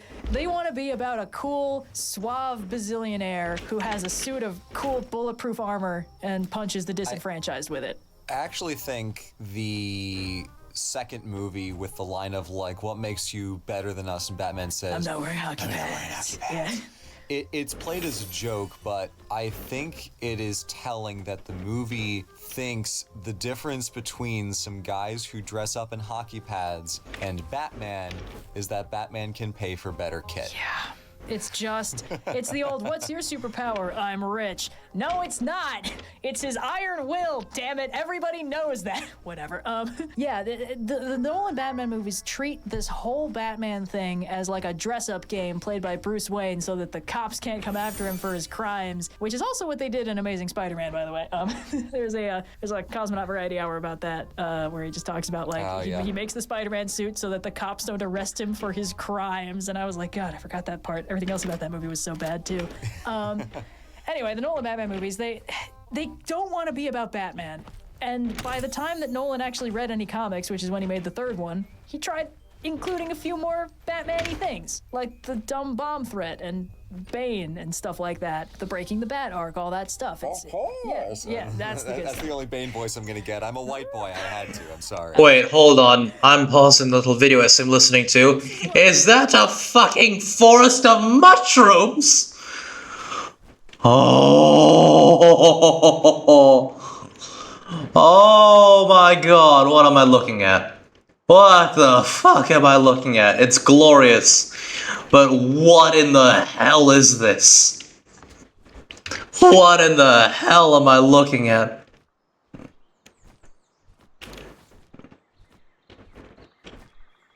Oh. Hello.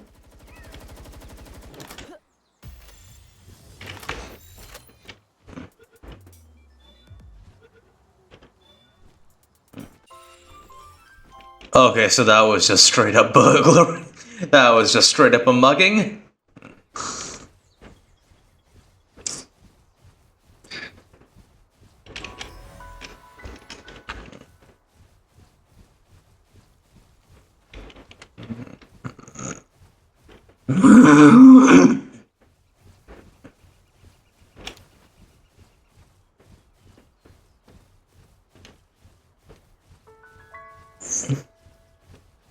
Konnichiwa. Oh! Oh my god, his tiny little friend! You're hostile.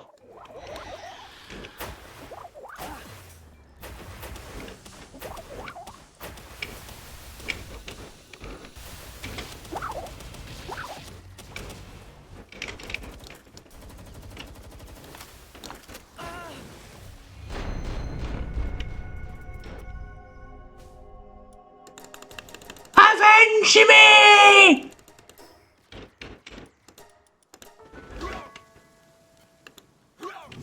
As an adaptation or a reimagining that does not understand the point of the original. It gets the surface level. This is a billionaire who dresses up like a bat and punches the disenfranchised. Woo! So it does that. It's like, oh, also he doesn't kill. And it's like, okay, he doesn't kill, but I don't have to save you either. And it's like, no, he does actually. he really does. I'm sorry. To be charitable to the Nolan movies, they started off as crime movies with Batman in them, rather than Batman movies about the criminal underworld. I can only give that as the most charitable interpretation that I have on them. I think like the performances are good for all the reasons that people like, you know, really like to like the second one. Like, yeah, no, good, good.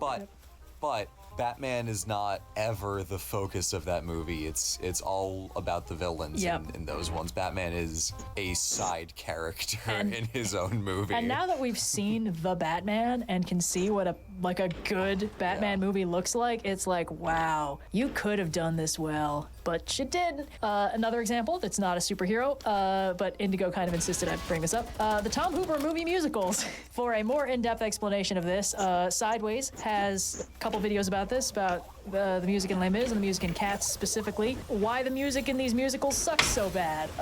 Because Tom Hooper as a director is very impressed with the possibility of making the music bad in creative ways, like making everyone do it in one take 12 times over, day of shoot, while dehydrated. That's rough. Yeah, in many ways. Because it's like, what is the point of a musical? The music. Like, if you're seeing it on stage, it's also the stagecraft and the theater and stuff like that. But like, ultimately, it's the music. You listen to the soundtrack on YouTube. You watch the slime tutorial that's secretly the pirated version. Everybody knows it, okay? So why would you take a movie musical and make the music not good for the sake of realism? Like, nobody's listening to the original soundtrack of the Les Mis movie because they'd have to listen to Russell Crowe.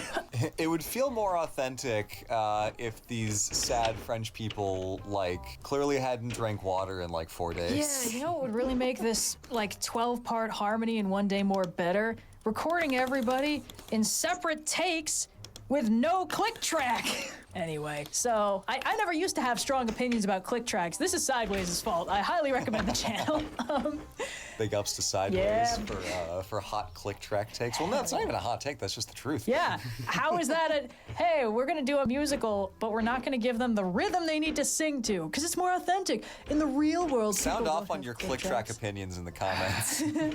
Hey, you know what also isn't realistic? People singing randomly. It's like, look, everybody knows that. Every Disney movie in the last 10 years has made that joke because they're also desperately insecure. But the point is, like, we already get that the music doesn't make sense. You can at least make it also sound nice. Also, I wanted to take a little opportunity to just yell at Sherlock a little bit more because, again, in terms of, like, this is an adaptation that gets the surface and then nothing deeper. A series that is allegedly about a genius detective solving mysteries that turns into just being about a genius because he doesn't solve very many mysteries and he doesn't do any detectiving. It's mostly about him being a dick to the people who still put up with him. And that's just not fun to watch. You guys seen that meme where it's like the 10 worst episodes of Sherlock and it's like he only got 13 episodes, bud. I think it definitely got worse in later seasons as they tried to lean in more to like Sherlock is like tormented, whatever. Yeah, And I don't want to harp because like Benedict Cumberbatch did a great job with what he was given, and I mean this was like my first introduction to it, but I thought like seasons 1 and 2 were super cool. Yep. It was only season 3 when I was like, wait a minute. Yeah. Hold on. But Sirens going off. There's Oh, a huge dragon egg. to like, let's take a different approach. Let's play with it a little bit, see what we get, see where this goes, and then that's valid. That's like the whole point of remixing stories and thinking, well, let's play with it. What aspects of these characters are immutable? What can we change? What happens? Like that's the experimentation that keeps a character going since the 1800s. Yeah. You gotta play with it or else he's gonna get stale. Yeah. Granted. Yeah. Granted. But the commitment to making a character the hero by virtue of them being a dick and like, wow, look at how much everyone still puts up with them despite the fact that they're a dick. Yeah. I feel like that's the whole point of Rick and Morty as well. I think is interestingly undercut with Elementary, which was the less popular of the two Sherlock shows from the 2010s. I watched parts of it as Cyan was doing her full series watch through earlier this year, where he's a guy who has difficulties, he has problems, but beneath everything, he still abundantly cares about the people around him, and you do not have to dig far to get that. Even if he puts up a facade, that's only the facade. That's not the real guy. The real Sherlock in Sherlock is a dick. Yep. The real Sherlock in Elementary cares deeply about the people around him and the people who he's helping in his cases. That's an easy thing to overlook if you only know Sherlock Holmes from like the modern adaptations, is that Sherlock Holmes is a very kind person. A lot of the people he helps in the original stories are like young women or like widowers, other people that society has not helped and the police will not listen to. Like by far the most vulnerable. Yeah, the most vulnerable people. Like they go to him because they need his help, because they are desperate and nobody else is there for them. Like sometimes it's kings, sometimes it's a girl from an abusive household who's worried that her father is trying to kill her. And Holmes listens to the girl a lot more compassionately than the king, I'll tell you that. Yeah. And it's just like, this is a read that A, doesn't understand the appeal of the character of Sherlock Holmes. It's like, yes, he is a genius, but he's fun to watch because he's also just this eccentric goober who's like Watson's disaster roommate who like deletes important astrological information from his brain to make room for more cases and microdoses on cocaine on the weekends to keep his clearly visible ADHD in check. And also misses that the point of the stories is that it's interesting watching these mysteries unravel and like seeing how they actually get pieced together through, at the time, like cutting edge forensic techniques and stuff that turned out to be pseudoscience but was still very cool to watch. Like that's the fun part, the mystery solving. And there's some videos about this, about why when Sherlock stopped being about solving mysteries in episode 2, it kind of stopped being so fun to watch. Anyway, all this to say, there are many, many examples of situations where a story is reimagined or adapted or satirized by somebody who doesn't seem to like, understand, or have ever really critically analyzed the original in any way. And they end up being very obvious. Yeah, I think with all these examples, with Superman, with Batman, with movie musicals, with Sherlock, I think I will just highlight that we're not dunking on the concept of like satirizing a character. We're specifically going out of our way to be like, here is an example that understood it, that played with the source material, that said something new, and made a point with how they changed the character, even if they kind of gruff him up a little bit. Like, you know, Sherlock in Elementary is a kind of he's a down on his luck guy. He's got rough edges to his character, but compare that to Homelander, compare that to Nolan Batman, compare that, well, not even Nolan, compare that to like the Tom Hooper stuff, compare that to Sherlock from Sherlock, where they're just, oh, what if they sucked? Yeah, that's And really it. maybe there's something else buried under it, but the point of the story is, oh, wouldn't it be cool if they sucked? Yeah. It's Nice. disheartening to deal with a character who has very little ethos beyond just being obnoxious and being tolerated by the rest of the cast anyway. Yep. It's like, is it really that unbelievable that like a character can be nice and care about other humans? Yeah. And the general tone of all of these adaptations is, look how silly it is to care. That's really And it. that's the biggest indictment I can give to the adaptations that don't treat these characters as compassionate people, is like, it belies a very, very jaded and cynical perspective on humanity. Like, oh yeah, you know, like what an idiot being vulnerable and having feelings, caring about other people. Better to fortress up and be a dick to everyone so they can't hurt you. You know, and granted, a lot of these characters in the, you know, mean adaptations have complexity. They still do have complexity. Yeah. But the surface presentation is like, but they suck, and that's just disappointing. I think it's actually really interesting that you made that connection, because the angle I was mostly taking is essentially just the very technical, like, if you don't understand what you're deconstructing, you can't write a deconstruction of it by its very nature. You need to understand what makes it tick in order to take it apart. But the thing that you pointed out about, like, these stories almost... Alright, it's nighttime. Let's find that moon, pal.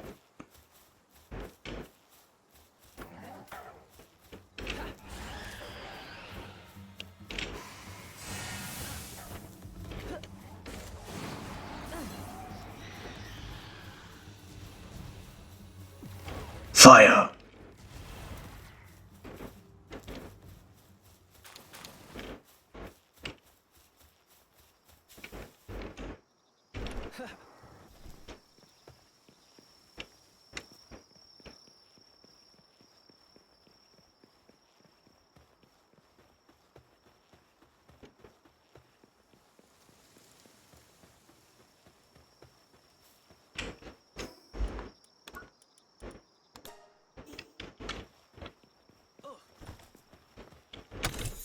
Fine, I'll take it.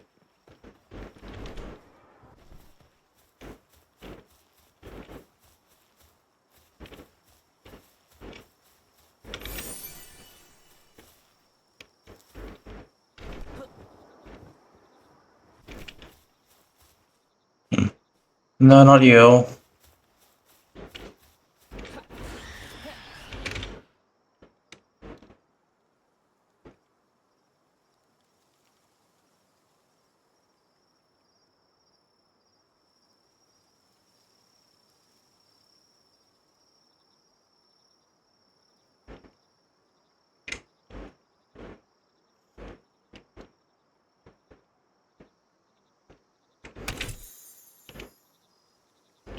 I'm sorry, this pizza?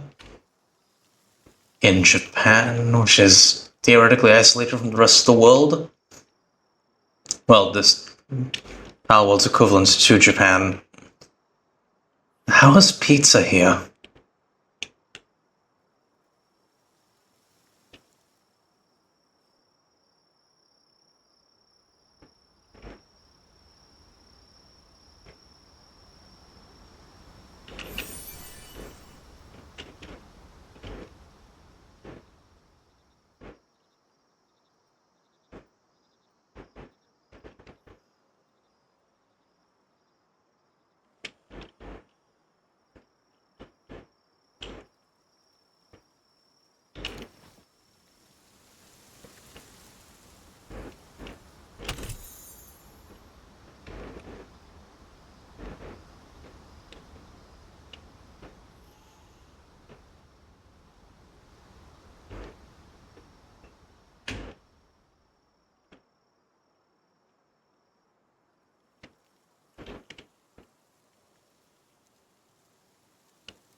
sucks.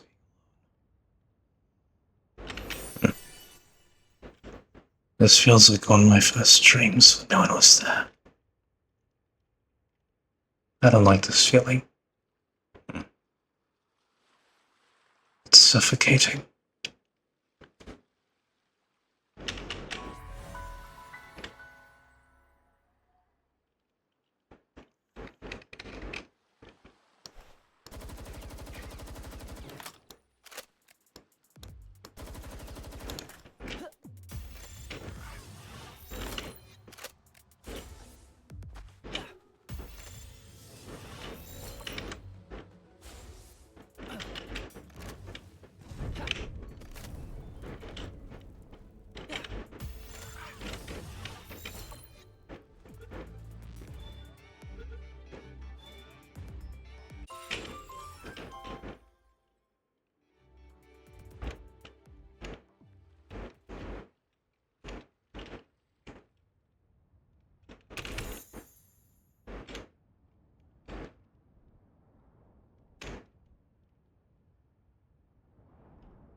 Almost uniformly have this oddly like mean-spirited, jaded, what an idiot, caring attitude. I think that exists in both a Doyleist and a Watsonian context. In story, what an idiot, caring. These characters don't care, and anyone who thinks they care is stupid. And on a meta level, who would care about this story? I don't understand the appeal of it. It's very silly and weird, and thus by extension, any story I tell about it will punish you for caring. And that really does feel like a lot of what kind of bugs me about this, because some of these stories come from a place of like potentially misplaced caring. Like, I don't think anyone can accuse Tom Hooper of not caring about the musicals he's trying to adapt. I just don't understand what he's getting out of them if it's not the music.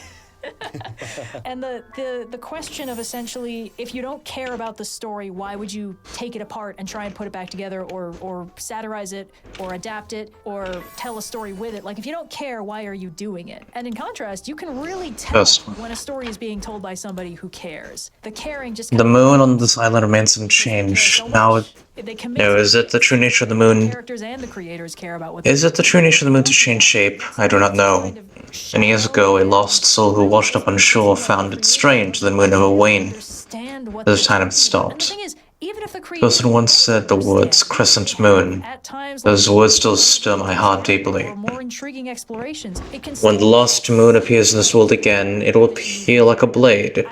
Will I be able to witness the blade as the moon that signals the beginning? Tonight is also full moon.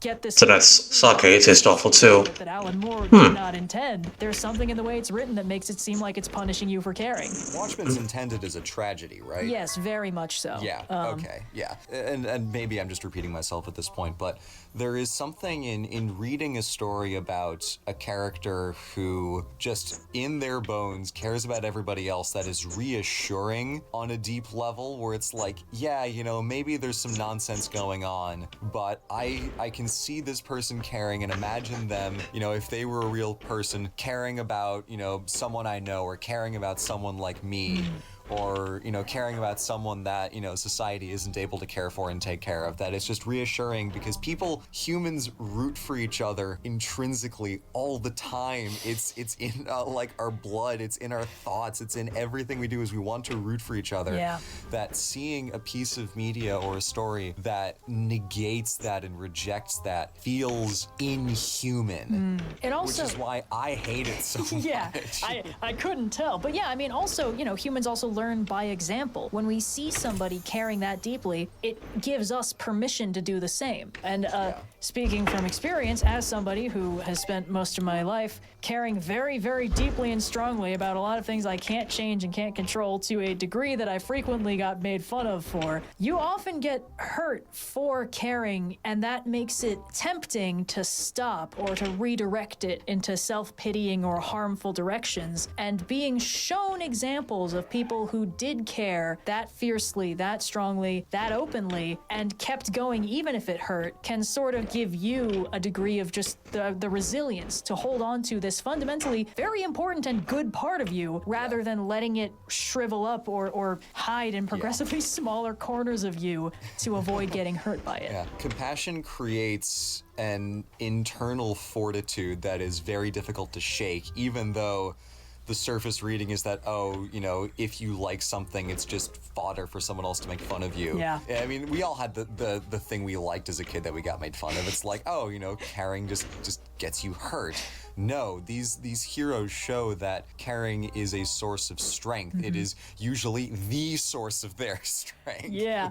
It's the whole point. I will also say that, like, when I started doing trope talks, it took me like a serious mental hoist to be willing to admit out loud some of those shows that I liked and watched. But afterwards, I was like, yeah, I'm glad I did that. And I have seen some people be like, oh, I can openly admit this thing I like that I get made fun of, or, you know, stuff like that. And it's just, it is very important that people have examples of people just being open and honest about how much they care about stuff and people, and because that's very, very important and good for you, and shoveling that away is bad, and hurting people for caring is one of the worst things you can do to them. Supporting people who are caring and open about that stuff is one of the best things you can do, because it gives them the resilience they need to keep caring, even though it does hurt, and it does open you up to that kind of thing, but it's much better than the alternative.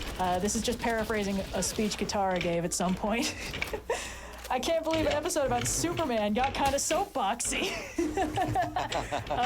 Anyway, all that to say, the TLDR, everyone who says Watchmen's a real good comic, Watchmen is good, but please read another comic before you write any more superhero movies. Anyway. Superman can fuck and still care about humanity. Those two things aren't mutually exclusive. Yeah. Superman hangs out with some superheroes that kill, okay? It's not that special. Wonder Woman kills on the regs and nobody thinks that's weird. Yeah. Oy. The whole point of Captain America is that he wanted to kill. Father, I hunger for blood. Oh, good man. Anyway, Yeah, I think there is clearly much more that we could even continue saying long into the night. yeah. But I think instead I'll go and rewatch all of Justice League.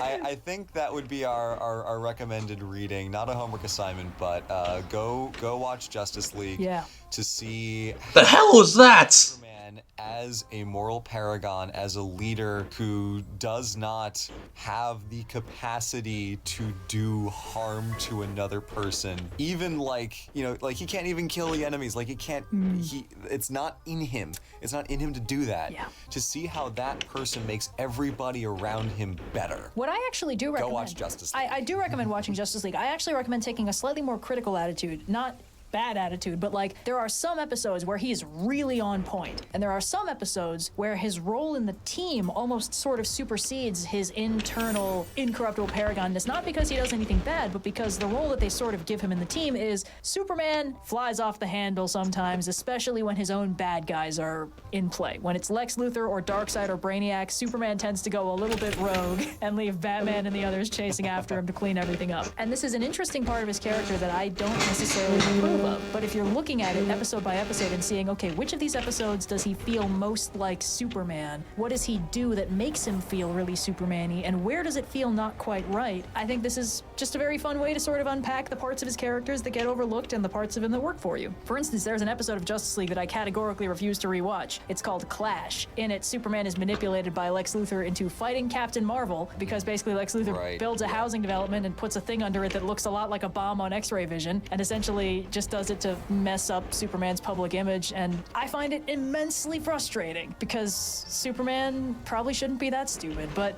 again, like, this is the kind of thing that we analyze, you know? We look at stories that get these characters in a way that we think is correct, and we look at stories that don't quite get them, and we try and piece together what we see that makes them tick, what's important about them, and what can fluctuate from story to story. But also just rewatch the show, it's really good.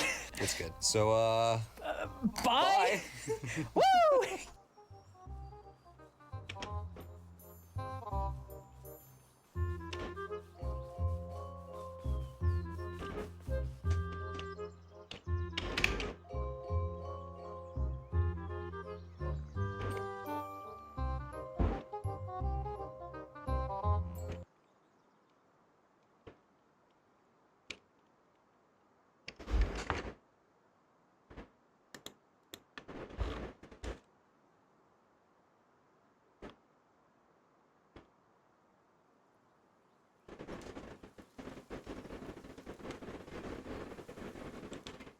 Strange.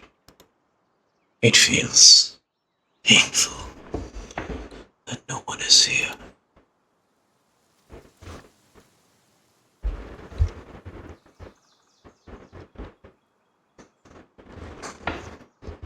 Why does it hurt?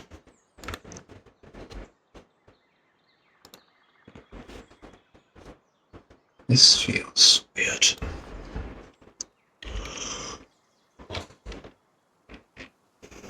Because no one's here. Should I even continue?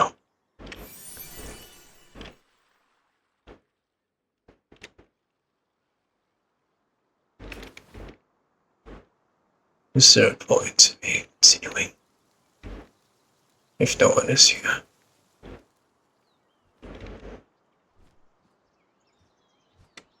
Isn't. Is there?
What is it doing?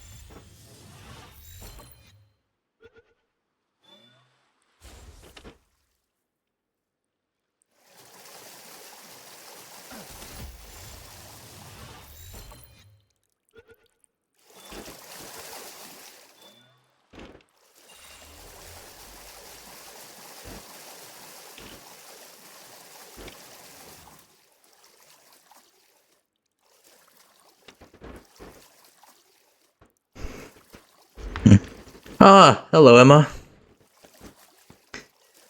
Ah, finally someone's showed up. I'm feeling a bit... What's the best word for it?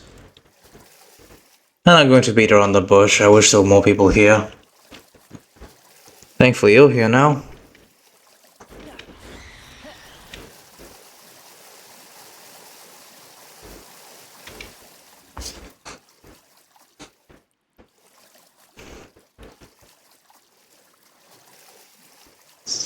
I'm exploring the new, region here. Send us home.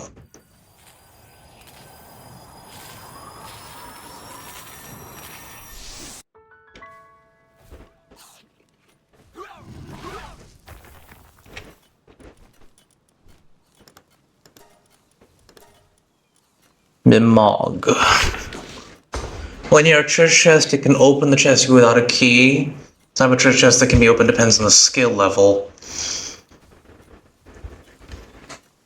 We have a mimic! Ugh.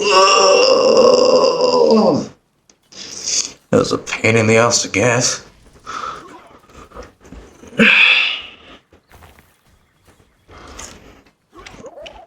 Elevated swells its abdomen and channels loads to develop energy. Climbing on top will propel the player high into the air. Very nice.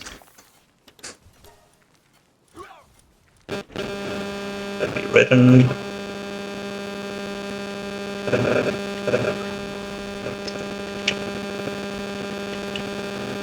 So yeah, the new region of this place is just Japan. But there's pizza there somehow. Here's a new pal. She brings in forest spirits that help out with the farming. After this, I'm going to be raiding my friend, Luna. Because she's live. And well, I don't think there's anything else I can do.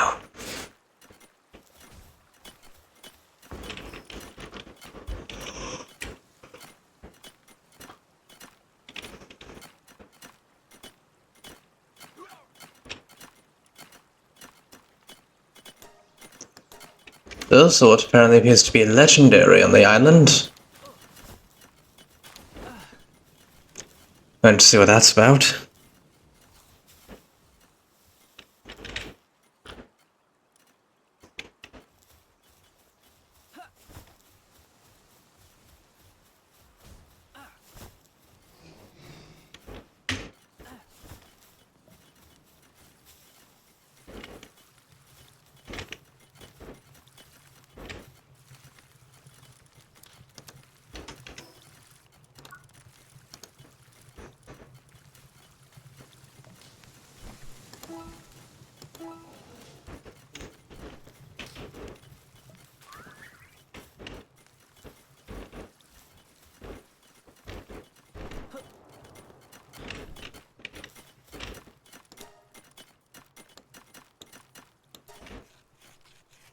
Need to make more cement, it seems.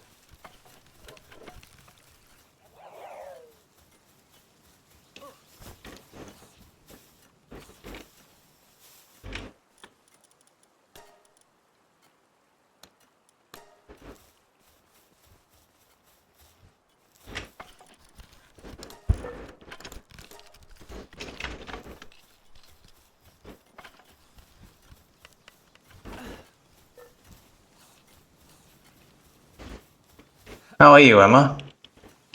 If you're still here.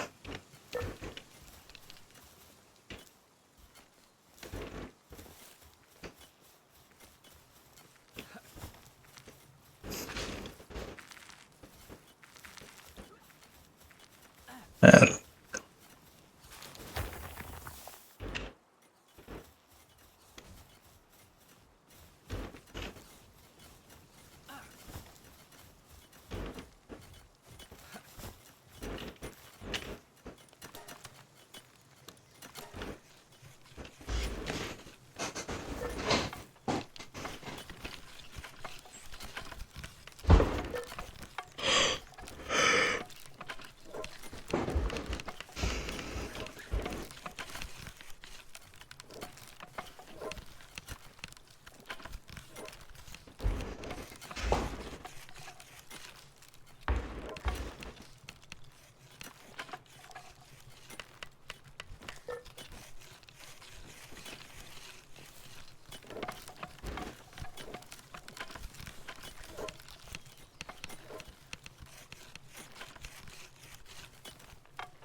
Ooh. Ah, I got an achievement called 142 Kinds of Pals.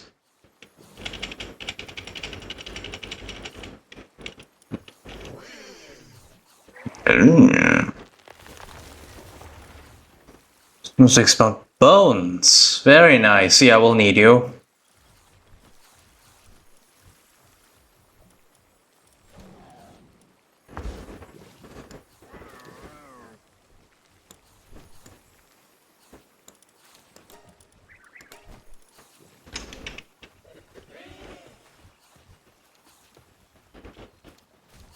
No, we don't need you to mine. We need you to ranch. Get in there.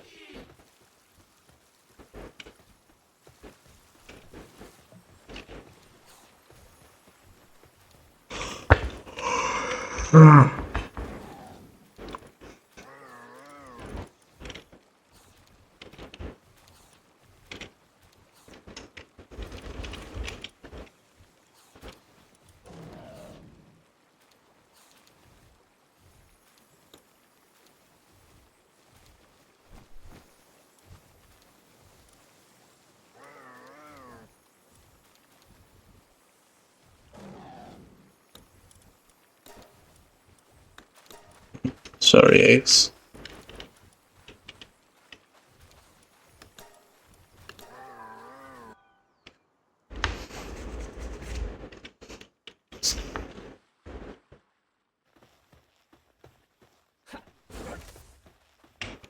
Oh wait, wrong one.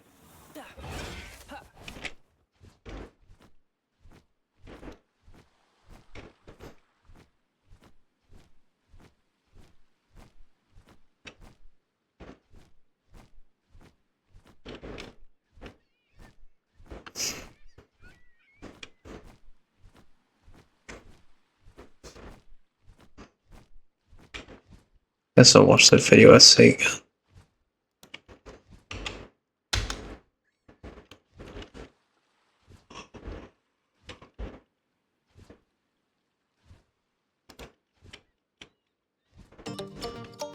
how to get the most of Grammarly free.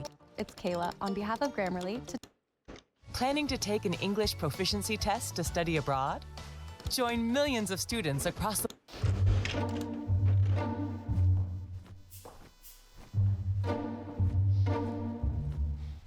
Yeah, I know, it's been a while, okay? Howdy, friends. My name's Milo Rossi, and welcome back to Awful Archaeology, the show where I spin the Wheel of Pain, which is completely covered in archaeological conspiracy theories and misconceptions, and I talk about whatever it lands on in depth. The last time I spun the Wheel of Pain was a year and a half ago. Now, I know that we've all been aware that I'm not really one for a post schedule on this channel, but that's pretty bad even by my standards. Now, before I hear your caterwauling about having to wait a year and a half for the next episode of Awful Archaeology, I've been a little busy. I published a book. I went to Karahan Tepe. I got one of these. I went to Peru. I did a cross-country motorcycle solo trip where I filmed an entire 18-part documentary series by myself. Oh, and I got a house with a new studio.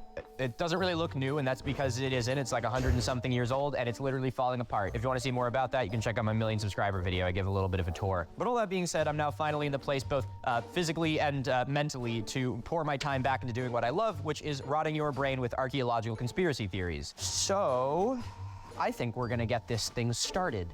Episode 6 of Awful Archaeology on the Baghdad Battery, July 31st, 2022. By the time The wall is still there. it'll probably be 2024. So, okay, it's been a minute. But anyway, at the end of the Baghdad Battery episode, I spun a bingo wheel for some reason. I don't know why I diverted for the Wheel of Pain. I think I lost it for a little bit. So the last time I spun the bingo spinner of pain, it decreed that I would have to talk about the Gosford glyphs. Ladies and gentlemen, after a breakneck 18 months, it is my enormous pleasure to finally welcome you back to another episode of...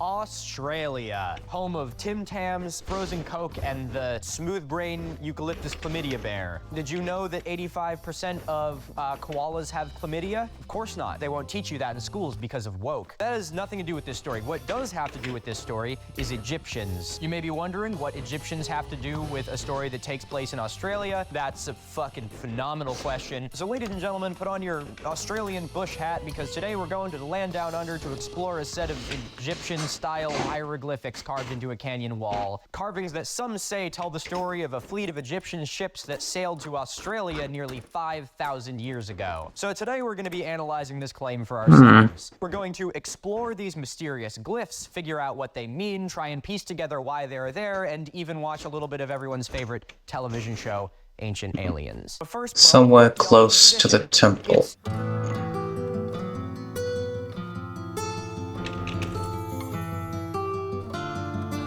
So I had a great idea for a new kind of visual gag that I want to do for Awful Archaeology, which is putting all the title cards on the wall and then connecting them with red string. But I don't have any red string, and I'm about an hour and a half from the nearest place that would actually sell it. So instead, we're going to have to break into my personal box of string and rubber bands. You're going to have to forgive me that they aren't red. I know that this gag is not nearly as funny without it. I'm gonna fucking lose it. Ah, hello, Pokey. That looks really... Ah, it's been a while. How are ya? I've just been watching video essays and, well, waiting for people to be here. Oh, come in. How are you? Wait, hold on. Is my mic? Okay, no, my microphone is not muted.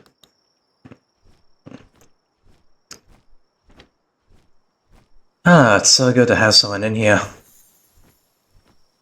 I am hunting for a specific legendary.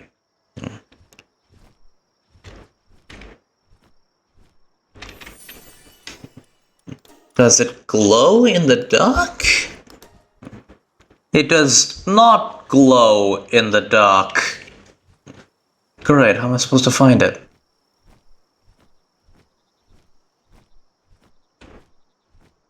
Maybe in relation to where the hell the moon is?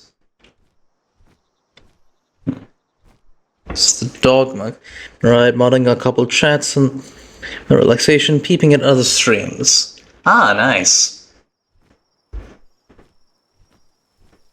How's the whole, you know, being plugged into a wall thing for the kidney thing. You doing alright?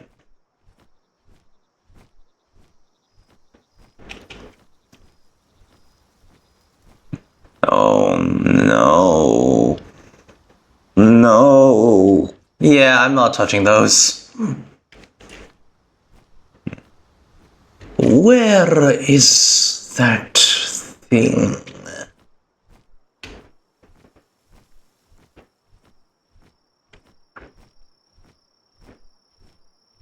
I'd like somewhere close to the temple. That's the place where I found the lore tablet. Another lore tablet, and it's chasing me. Shit. Shit! No, did skip days. Tomorrow morning's gonna be the next session. Ah, I see. Hmm? What is that sound? What is that sound? What the hell caused that? Oh. Never mind, I thought it was something interesting. It's just this dipshit again.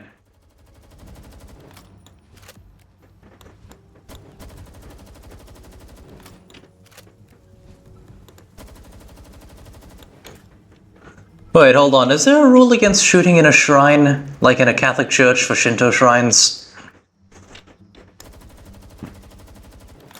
Am I defiling this shrine?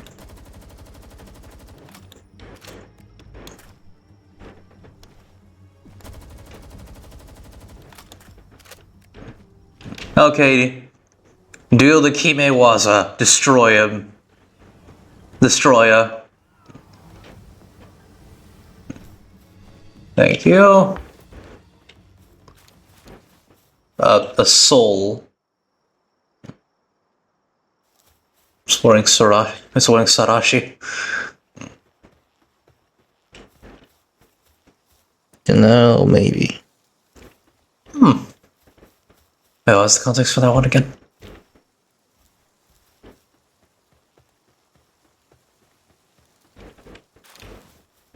Wood.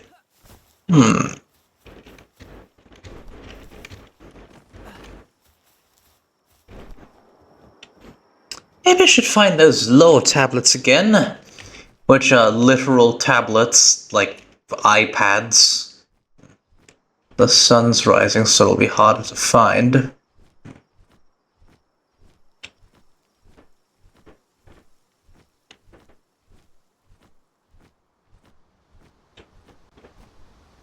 No, not that one.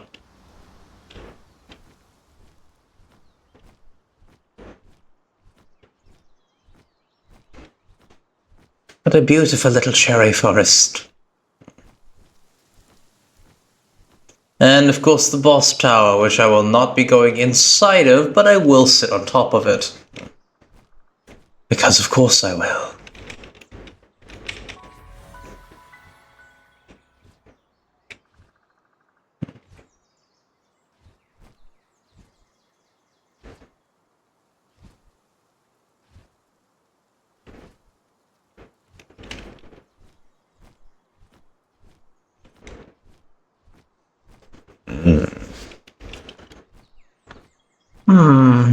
Where is it? Where? I'm assuming that the boss has one of them? Oh, a bunch of ninjas. Never mind, they're gonna kill me. Again. I don't have to beat your tower, just fly to the top. Indeed! I've done that so many times. Like the other bosses as well, it's like... Oh, I have to fight you to get on top of the tower for a save point. No, I'll just fly on top of it, because I'm completely invalidating your strategy of luring people in so you can steal their shit when they're dead.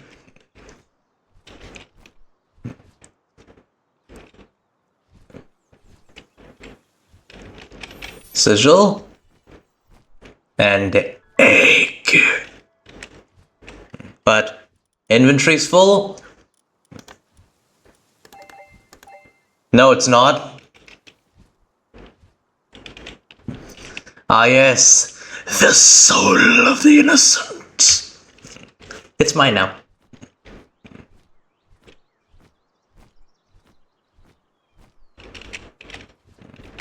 And by the way, look at these.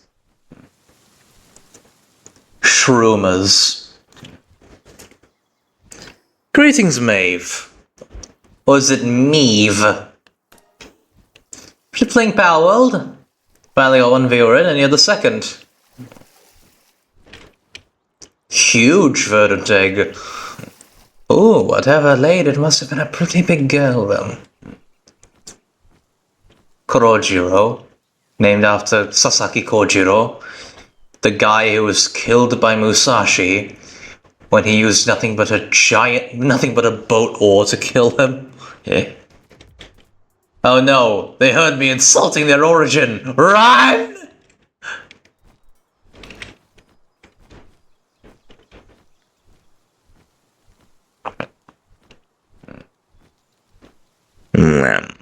Indeed.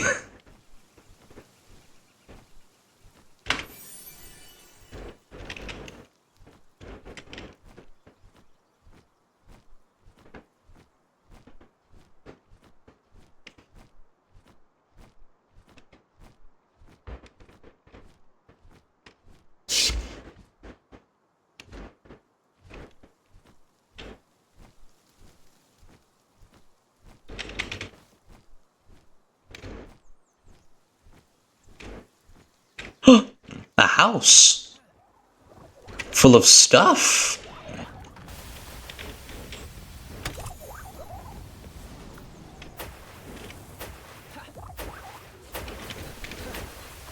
Ah! Oh.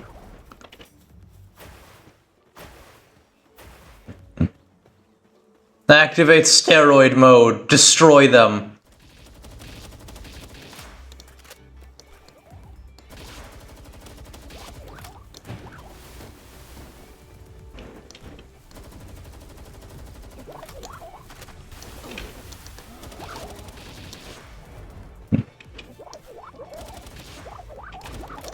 I got him down to 1 HP. You had to deal the killing blow. Do it. Hurry, hurry, hurry!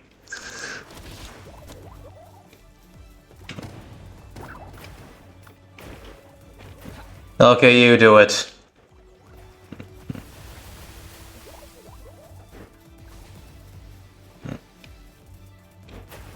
Damn, I didn't realize you were freaking Ultraman.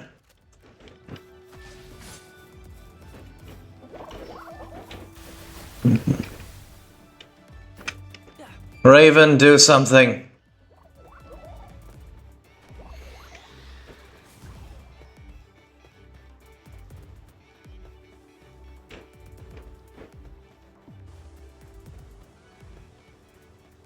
Acid rain. Hell fluids. Why are you rubbing the place it's mean? It's clearly dead. Also, they stabbed me 50 times in the back, so I'm pretty sure this is payback. What is this? Ooh, the souls of a medium-sized pal. How very convenient. You know, they say medium is premium. Let's go.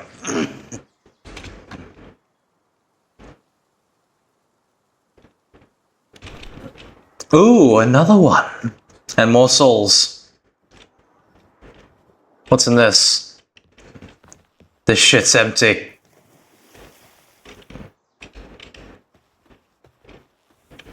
Ah, it's a Cheshire Cat. I already have one.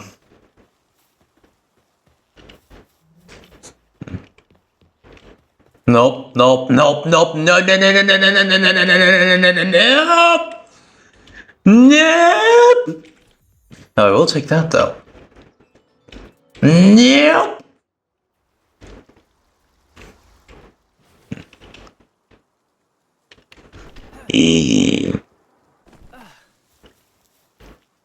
By the way, this thing is meant to be a chimeric abomination. It's just a griffin. Well, it's a griffin without the lion parts. So, A quadrupedal eagle, I guess. With a spike on its head. It has a mohawk. They seem like fungi. Indeed they are, hence why they're called shroomers. Look at the name. Shroomer. Mushroom. They even drop mushrooms when they die. Yes, they can die.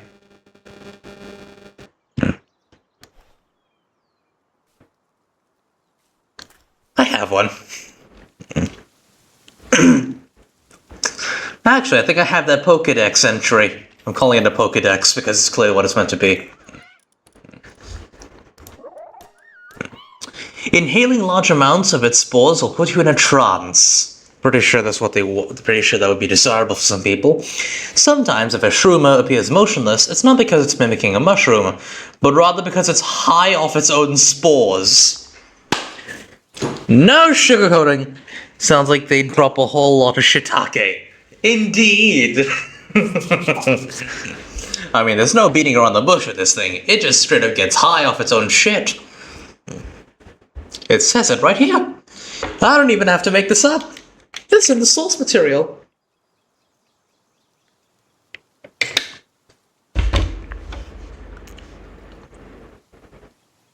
And according to this, while at the base, its mysterious spores slow the rate at which the sanity value of allies all at the base decreases. It makes all the pals high so they don't experience burnout. Yeah. Here's Lulu. In early spring, pollen floats on the wind throughout the island. Floppy's hay fever is Lulu's fault. Don't be depressed if you're on a trip. Indeed. Is that actually true though? I've never tried the shit. I like this one. Fills the farm with good spirits, increasing the growth rate of crops. So it summons spirits. This thing. I don't know how it's wearing a gi. It's born with this shit.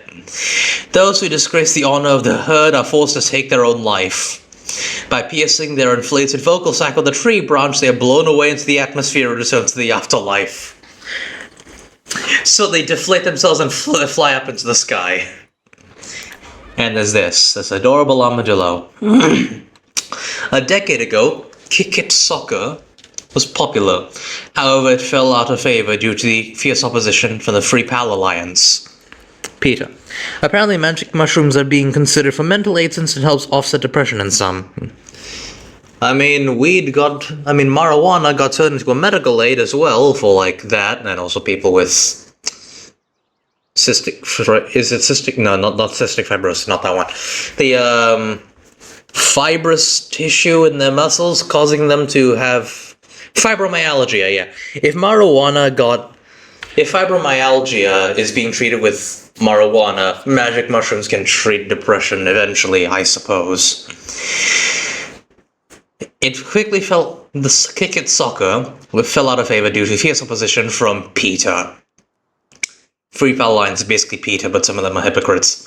Nevertheless, the Kick-Its themselves don't mind because it helps shed their old carapace. So it's like, kick me, that way I can get a new shell. Look at its face. Sutsia. I do that with my neck. It was once believed that as the world approached its end, the flames would weaken. Doomsayers would repeatedly rejoice when the flame begins to weaken, but in the end it turned out to be a prank by Sutsia. At least for now. Then, Prickster. At least it didn't swap the PA. Indeed. It is about 5,000 types of poison. Pretty sure it's called venom, but okay. Some of them are deadly enough to cause instant death, but all of them are too weak to have any effect. How can it be deadly enough to cause instant death and be too weak to have any effect? That's a contradictory statement. So what, does it have such a weak dosage that it does nothing? Oh, by the way, There are aliens in this game. This thing came from a freaking meteorite. I wanted to catch it, but the native wildlife killed it. Knockalum. The Chinese pot poison, I forgot the name. Chinese pot poison? Wait, we have that?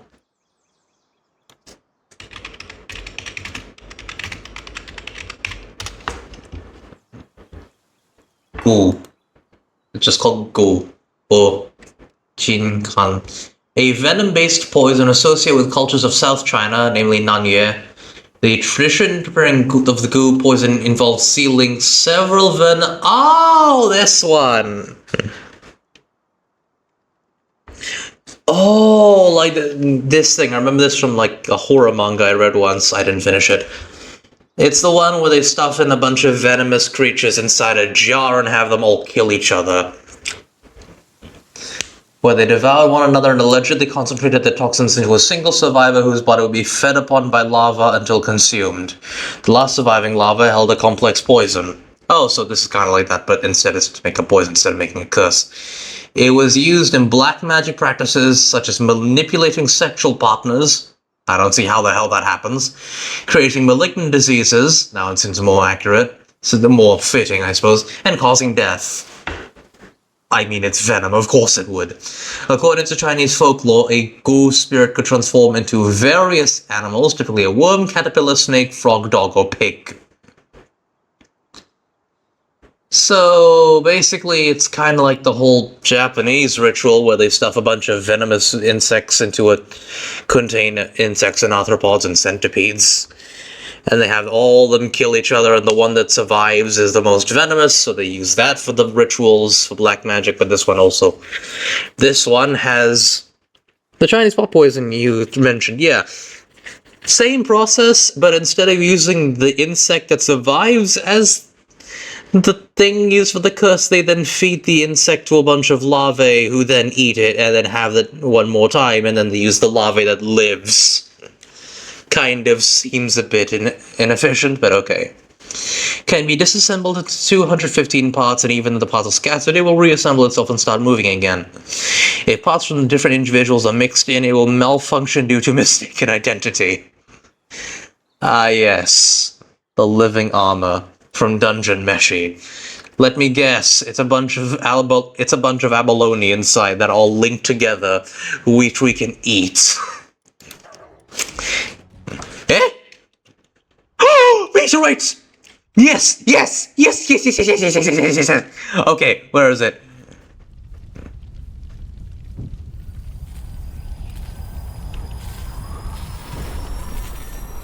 Wait. Okay, shit, I shouldn't have teleported back. Where was the meteorite? I'm gonna catch those fucking aliens and nothing's gonna stop me!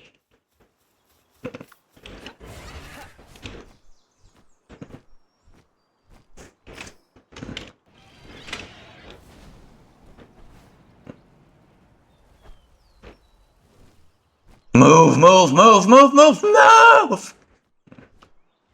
Oh wait, you're not my fastest mount. You are.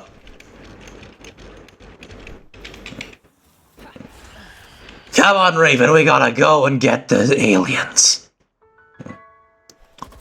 Don't you dare get them, that's mine! Oh, there's no aliens in here.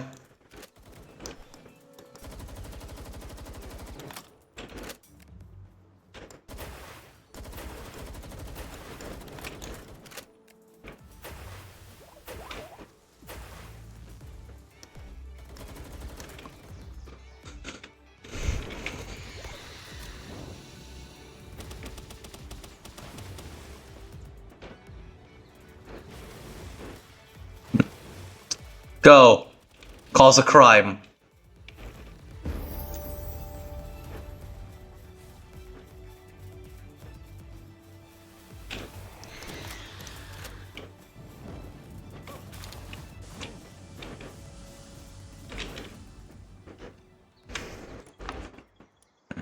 Dog coin.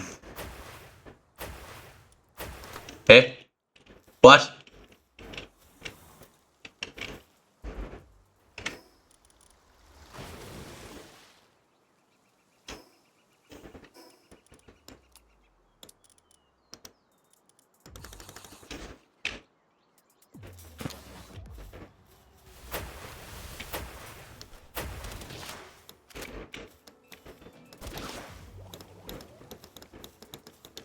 Shit, I'm out of ammo! Shit! Guess we're gonna have to do this old school then. Banzai.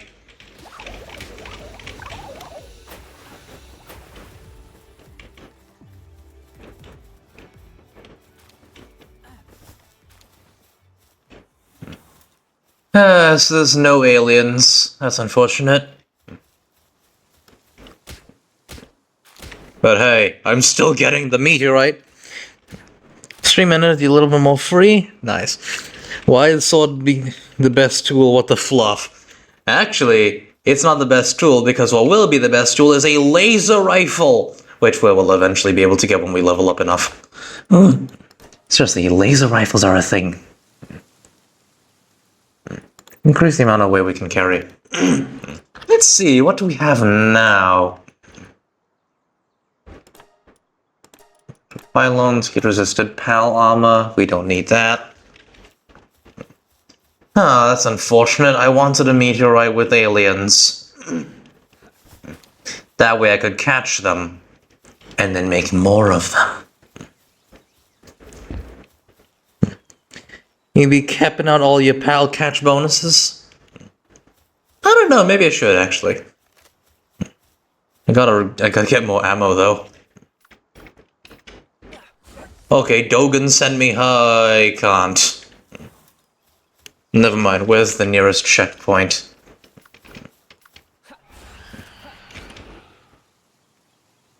I don't have Jet Dragon yet, by the way. It's too powerful for me. So, Shadowbeak is my fastest mount.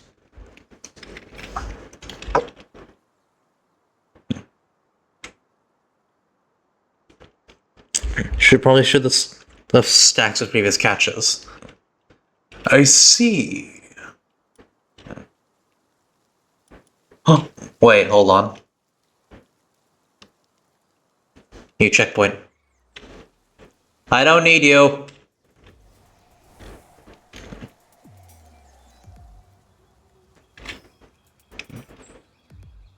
In the wetlands. I live next to a wetland, actually. Like in my neighborhood, there just happens to be a bloody mangrove in the middle of the neighborhood for some reason, and I don't know why. Yeah, I mean, it was just like built. This place was built next to a mangrove for some reason. So I've seen this place before, which means I can reference Shrek so many times. I can just say, "What are you doing in my swamp?" And that would actually make sense because I live next to a swamp. Haha, the checkpoint.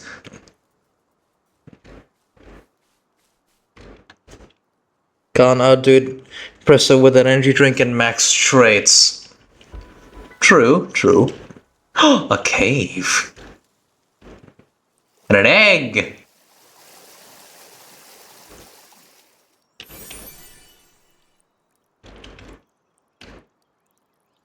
Ooh, it's a big one. Okay, so I don't need shotgun shells.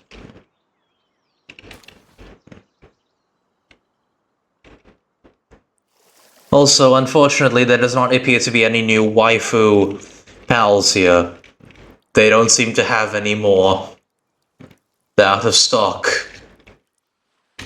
Just like everything else in shopping malls in this country.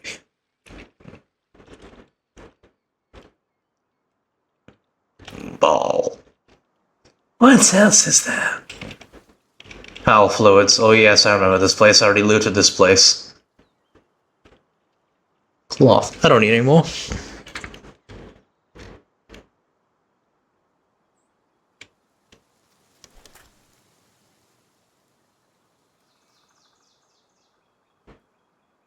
I think I might be able to eventually collab with people by playing this game.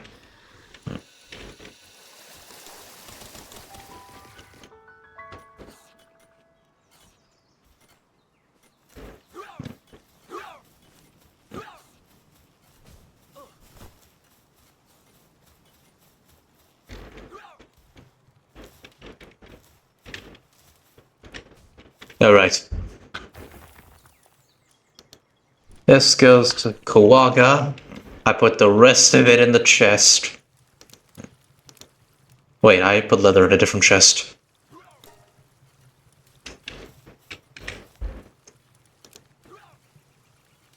Yeah. Flame organs go in the third one.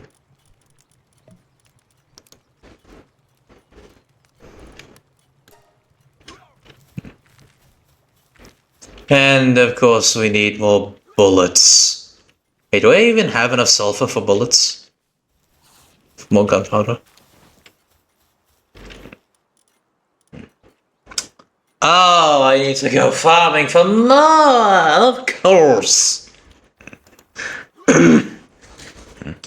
Sulfur farm is at level 52. And hey, we get flamethrowers.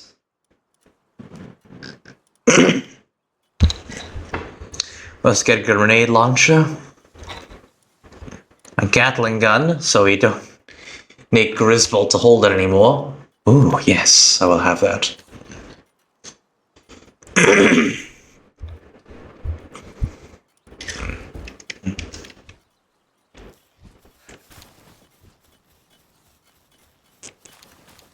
Hungry? If you're hungry, go to the food box.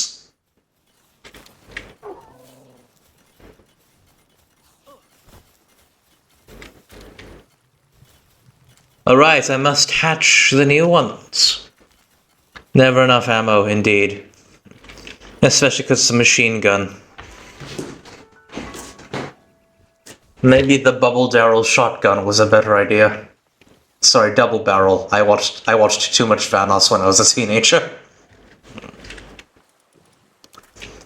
Although, is there such thing as too much Vanos? A new Patalia? Another Verdash. Yay!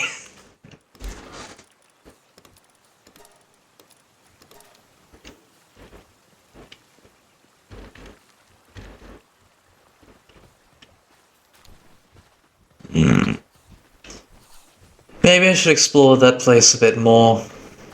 Where is the box? There.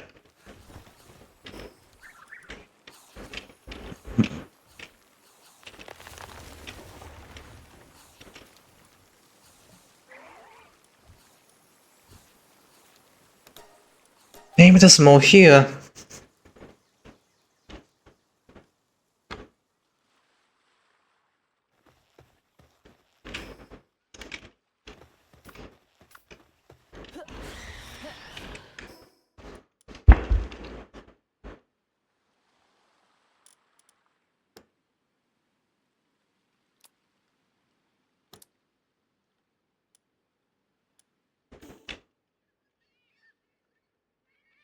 I hold the spear of Peter.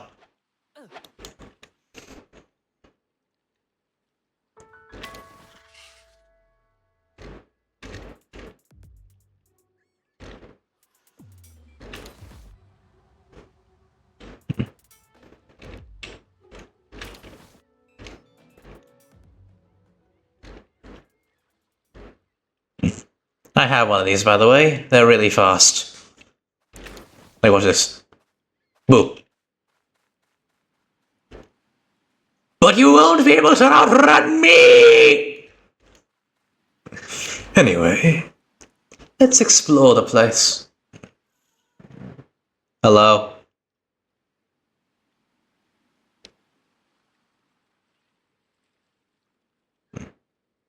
Ooh, little islands to hop across.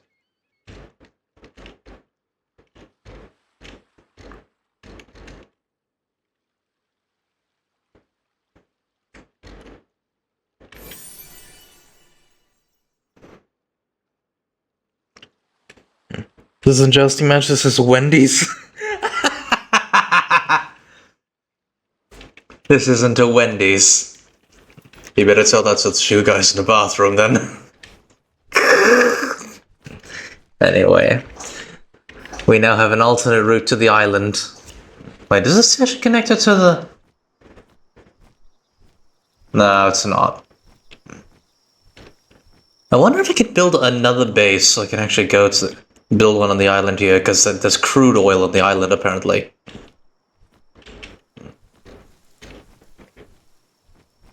I wonder if the aliens can spawn here too.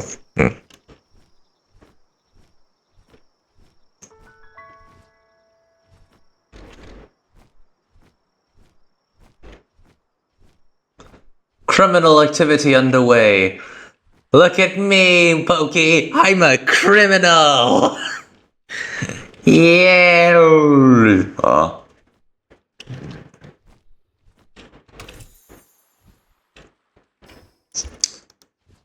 Another bubble barrel shotgun. Wow.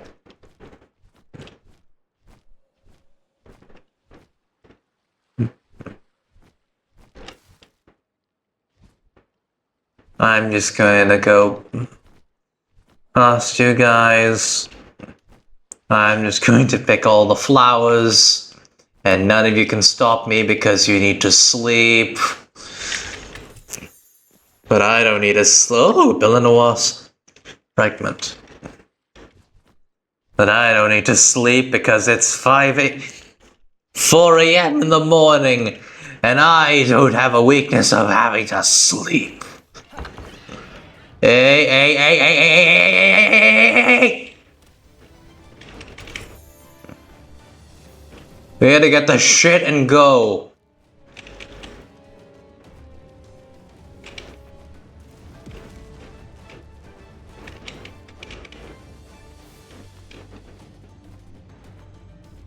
Oh, another one. But there's no time. We're being actively chased. And I don't have my gun.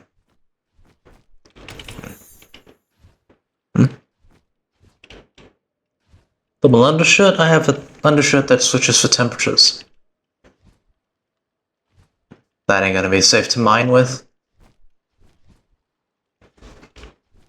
I mean, everything is illegal in the islands. Oh yes, like catching people.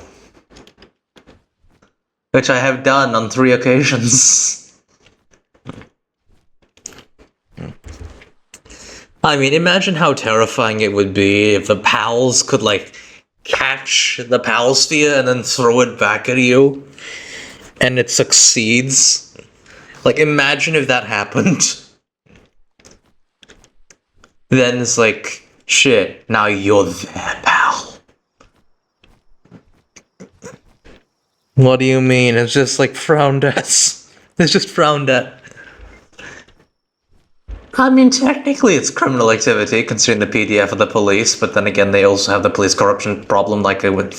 They also have the police corruption problem on the level of 1920s Hong Kong, which apparently was pretty bad. And apparently they would just, like, distribute the crime money... Distribute the money that they would be bribed... That they were bribed with, like, in the front desk. It was that bad, apparently.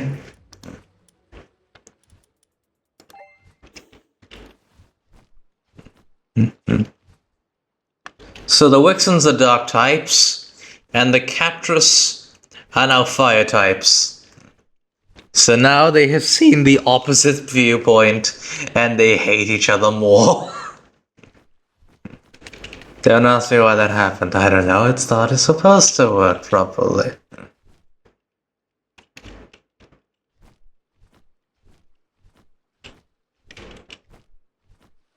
I already have the law tablet. Another menacing. Right, we got to mine for self. What the hell? Oh, that was just my one. Oh, it's hungry. Oh shit, we have no more food. We'll go back to the we'll go back to the base.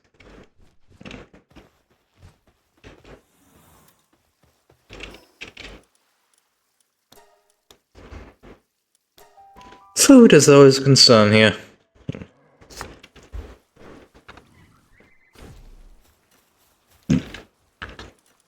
Okay.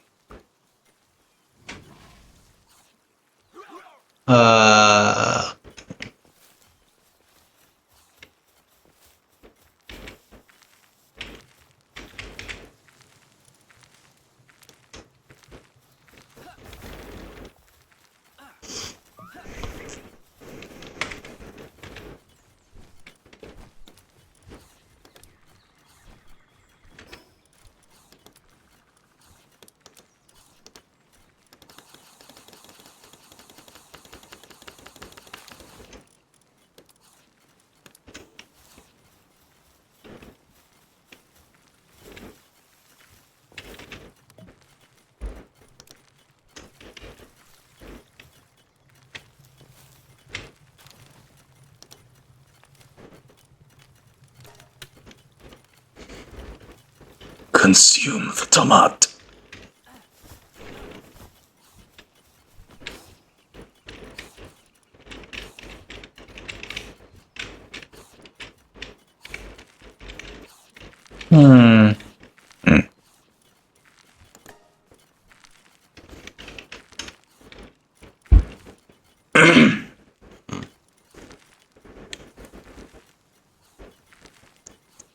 Right, we need to have the breeding farm up and...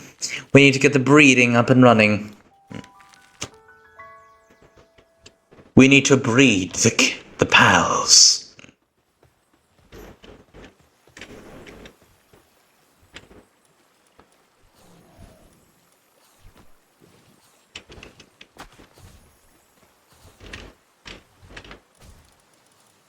But first you need to hatch this thing.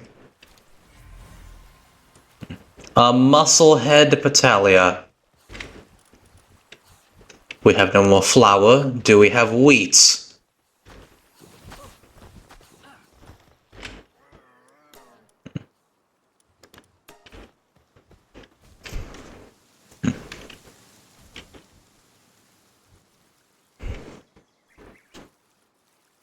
Last time I checked, the mills will run by window.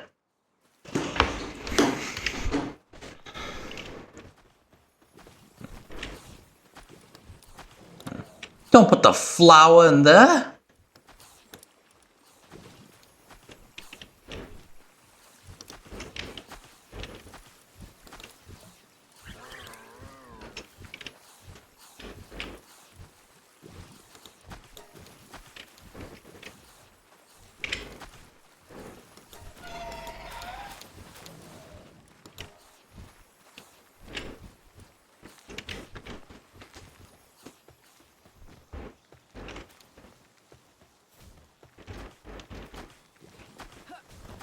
The flower has no petals, it's all vines and stems.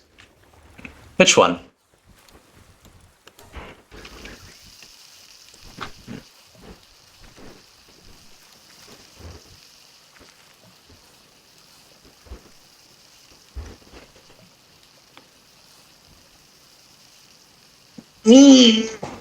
No! Oh, I mean that one. Maybe.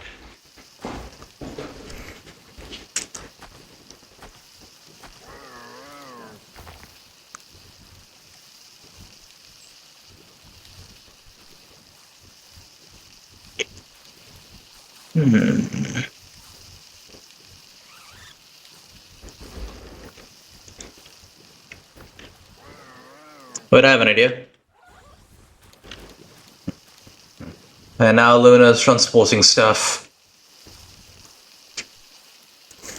Which is funny, because she's currently streaming.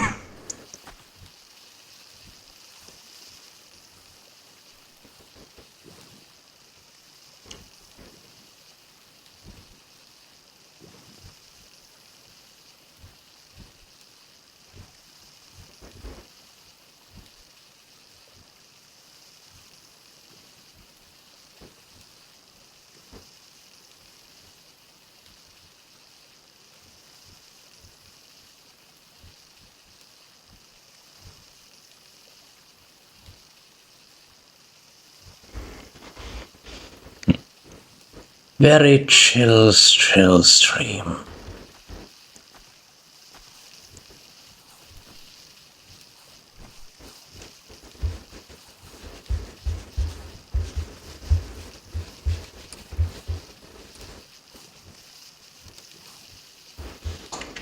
Just gonna check on my OBS real quick.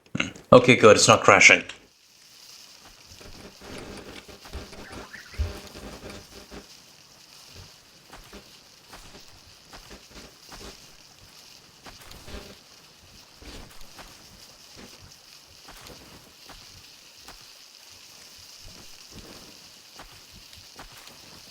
Yeah, ni annan ilman gondengness.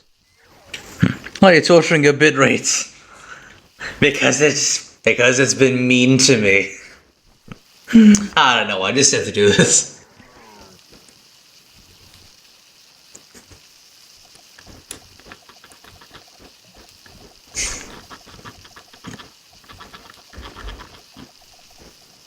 Behold, the case of the glitching weapons.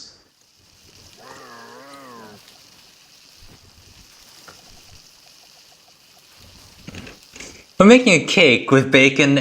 We're making a cake with carrot slices, eggs, and a drumstick.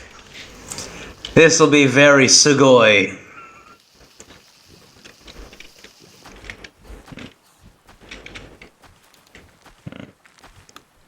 Alright, just going to bring up the Palworld calculator, going to make this visible. Alright, let's see what we want to make here.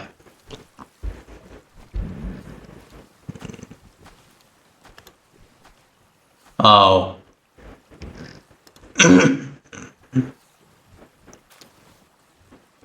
Ha.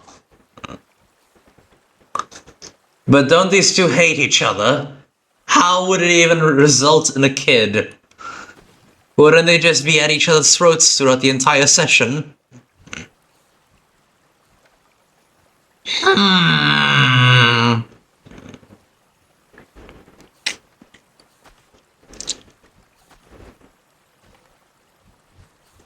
Go check if there's anything else new. Not just that.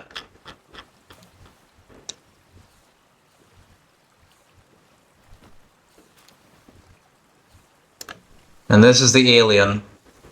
It can only be bred with themselves. Which scientifically makes sense. You know? With the stuff being made of the same stuff. This one's a diet lover. Sort by the PAL deck number.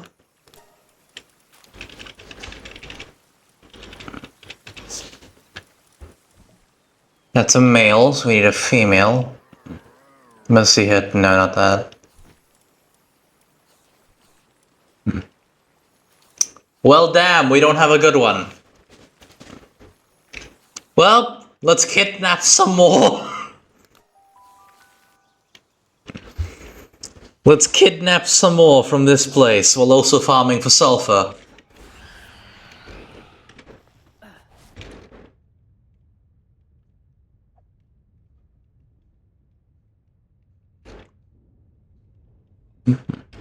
Blood hell, the bitrate here is atrocious. Well, the latency, I suppose. Wait, no, not latency, that's lag. The frame rate is atrocious.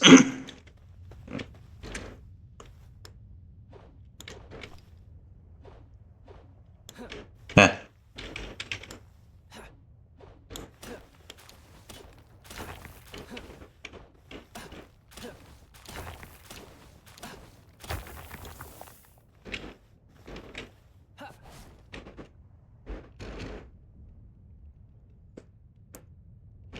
Don't even try, mate. Don't even try.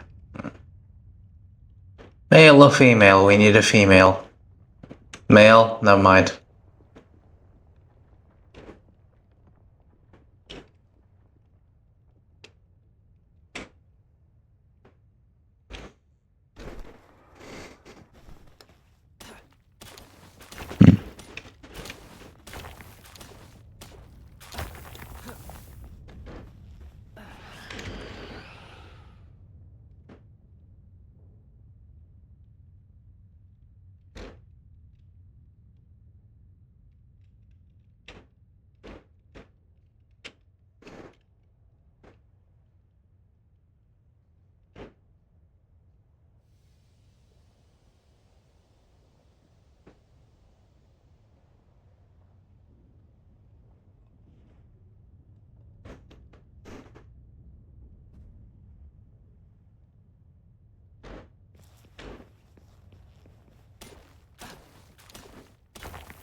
That was a bit much. A bit much, buddy.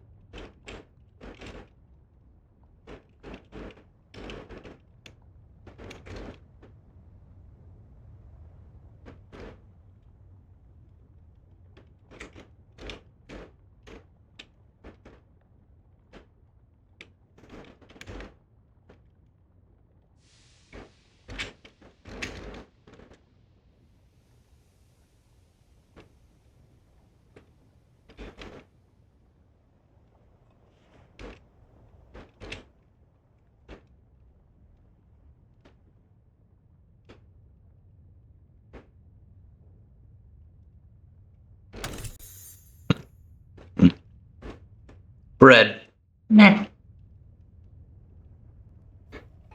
Oh, hello there!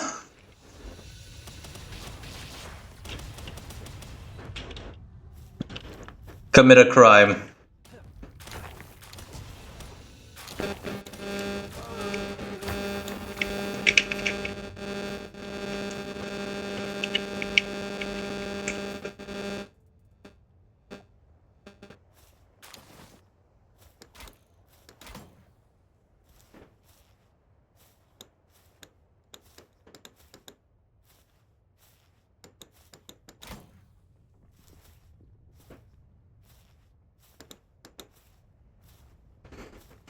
Now I got a world record. I'm just waiting approval on a game that has no one running it.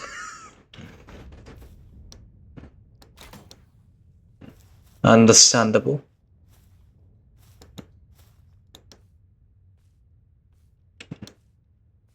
Yoink.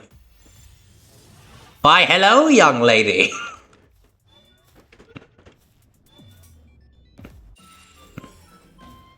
Ooh, good traits, except that you're clumsy.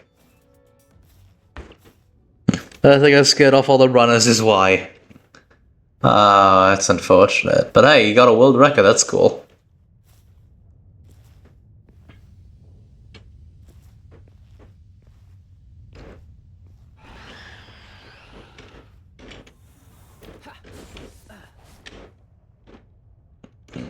Behold what it's like to be fat, which I should know from experience because I am fat. Being extremely slow, being unable to move most of the time, and sort of being tired. This is the life. It ain't a good one, but it's the life.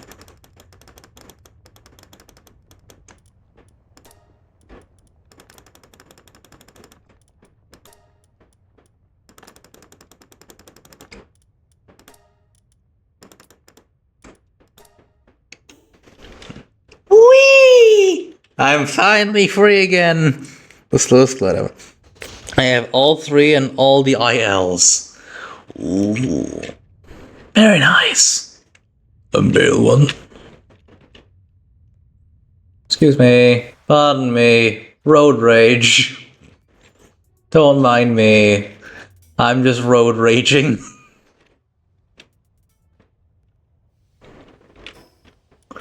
Quick, to the breeding farm.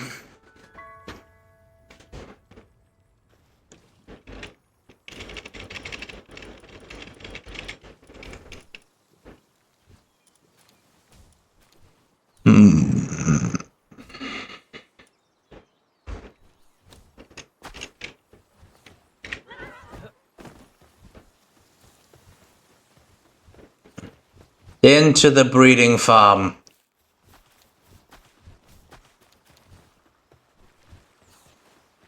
Where's Catrus?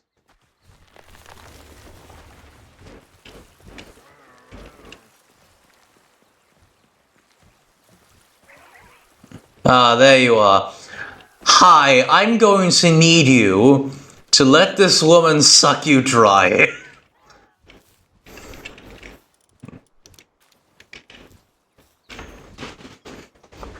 Got Ash Ketchum strength. Oh yeah, that's right, considering he can carry an Aron in his hands. Oh, not even that. He can hold the Cosmoem in his hands. That means he can hold a... Oh shit. It means he can hold a freaking neutron star in his hands. Casually. How in the hell is he not what... Like, how in the hell is it barely addressed in the show? I mean, Pokemon Adventures, the manga. We have Ruby and Sapphire who are borderline superhuman, and people say, holy shit, you're superhuman. But in the show, Ash just does superhuman shit and no one says anything. Like, why does no one say, wow, you're pretty strong? Dude throws logs for a living, it seems like. Yeah, which he did in Hoenn. Why is nobody saying anything in universe? Like in universe, he holds a Pokemon that is as heavy as a neutron star, and no one says anything. If I saw a kid hold something that I knew had the density of a neutron star and the mass of it too, I would think that he was probably on steroids or some shit. But no, it's like it's just treated just completely normal for no reason, despite the fact that that would be physically impossible.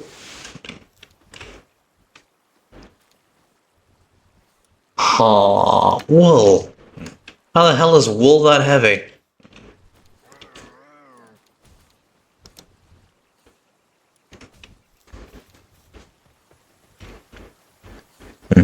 I think they will be Superman's child. Must have gotten wings. Yep.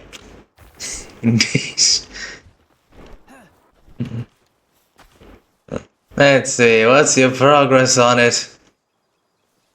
Yeah, considering these two species hate each other, it makes sense they're being slow. This one is a monk. Striving for a state of selflessness, it meditates endlessly. After confronting its worldly desires, it eats a meal and reflects. It ate too much today. This is meant to be a monk. It ate too much. This one, Days Moo, who is for some reason wearing a Native American war bonnet, even though it's... Also, this little hat here reminds me of, like... Was it the Aztecs? I remember a character in Tintin who's from South America wearing it. Take 1 step forward and forget your doubts. Take 2 steps forward and forget your worries. Take 3 steps forward and forget your fears. Face any enemy. Very admirable. And then we have this little thing. A mimic. There was once a tradition for handing out an award to the person who met their end in the most foolish way. The first award was given for being unaware of Mimog, opening the chest, and being bitten to death. The Darwin Awards is official! It seems like it eats too much every day then. Indeed. The Darwin Awards in-universe is real. And the first one was given for sticking your hand inside this thing's mouth. I don't know how the hell people could be that stupid, but, you know, there were people who were licking toilet seats at the peak of COVID, so I'm not really that surprised that people would try putting their hand in this thing. Quiven Botan. When you hug Quiven Botan, it smells like sunshine and meadows. What the hell does sunshine smell like? Tomorrow will be sunny. If it smells damp, tomorrow will be wet and miserable.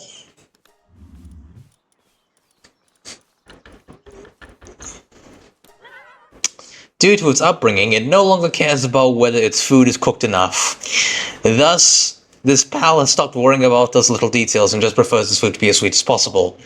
Not in good terms with cat or sickness.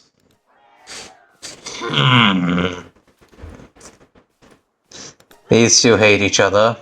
This one knows the viewpoint of this one, but hates the fire counterpart. Freedom must exist in the world, then. Yes, indeed. She probably does. Because she would probably be eaten by this thing. Although, you shoot it once, it runs away faster than the chest in Rayman.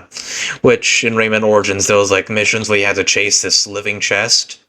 Oh my god, it was so hard to catch. I had to chase it out to the open sea and then have it locked, and then have it trapped behind the freaking collision border in order for me to even catch the bloody thing.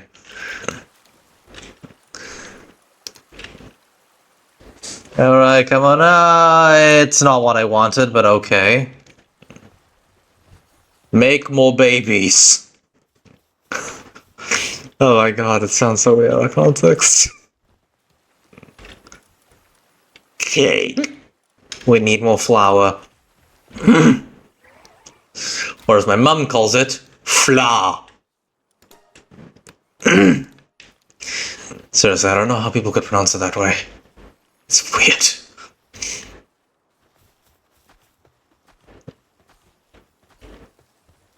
What are you doing? Oh no, she's trapped.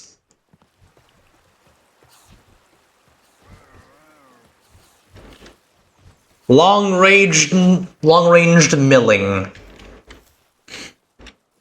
Fleur. No, like, fla. Literally cornered it.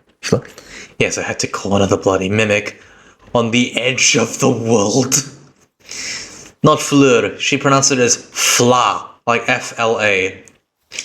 For context, my mum is from Singapore, and for some reason, people in Singapore, including my maternal grandmother, who's kind of an asshole, they claim to have British English. I lived in Singapore for 7 years. I sometimes visit there. Thankfully, they have become less robotic and now know how to have fun.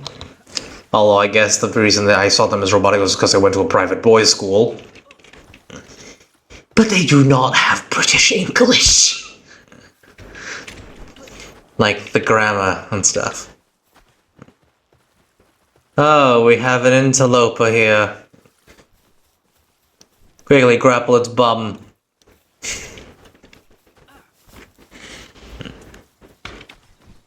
Like, there's an L, there's an R at the end of it. I don't know how confused it. Wait. Who's watering it? You're meant to be in the ranch so that you can secrete your oils.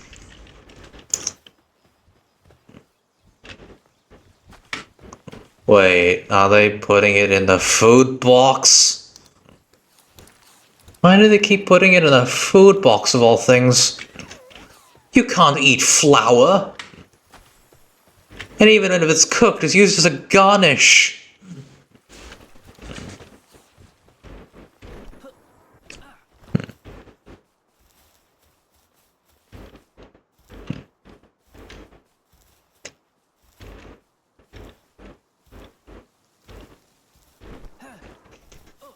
I wonder if what it'll be like when someone actually enters my world here and it's multiplayer. And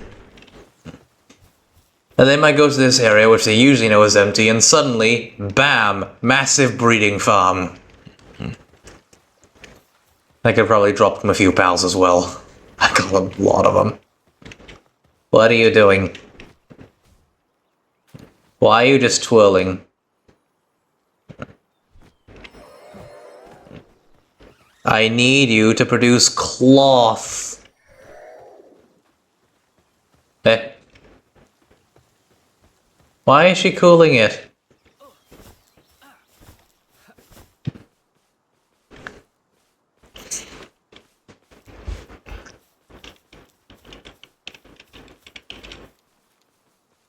Oh, her sanity is getting low, which makes sense because she's in a pen with someone that she probably he's in a pen with someone he probably finds completely disgusting. No, not this one.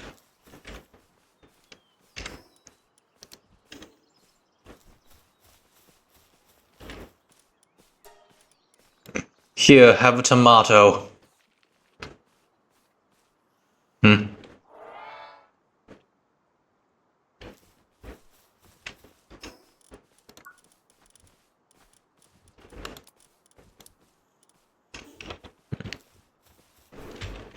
Can you imagine if that would actually work? You hand someone a tomato and they immediately become happy. Oh, how simple things would be if that were real. Even though, you know, I don't really like tomatoes that much. The ones over here have no savory element to them. Maybe that thing shows up at dusk?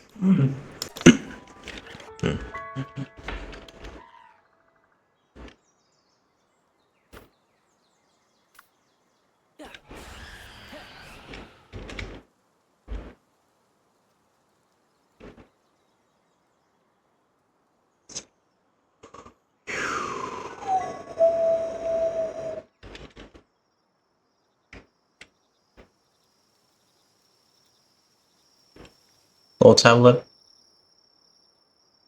Chileanus. Oh.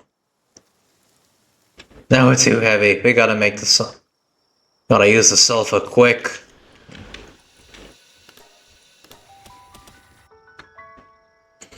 Let us rain havoc upon the cherry blossom forest.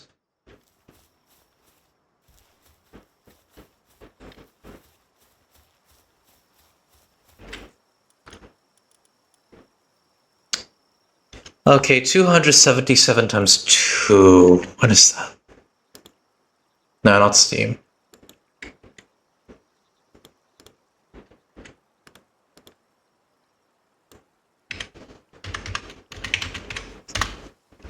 $554 pieces of charcoal.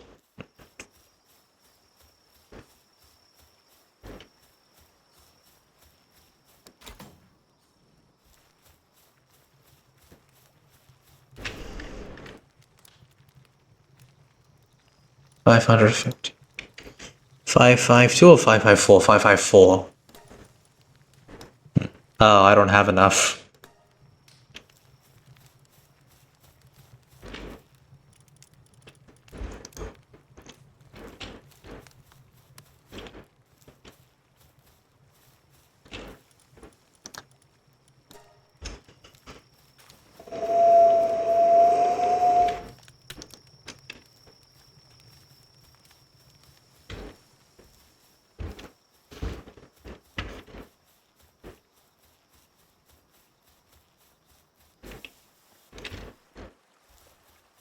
Current mission, build a large pal bed.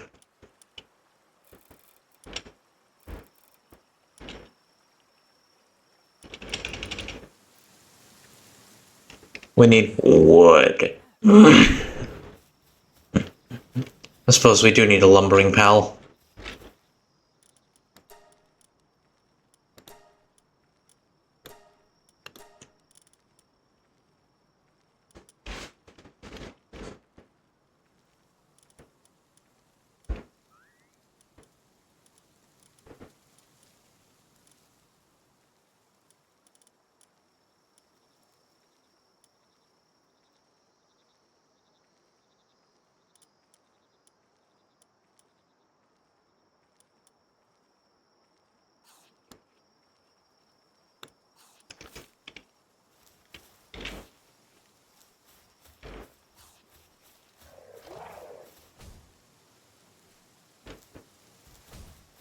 No, not there. Here.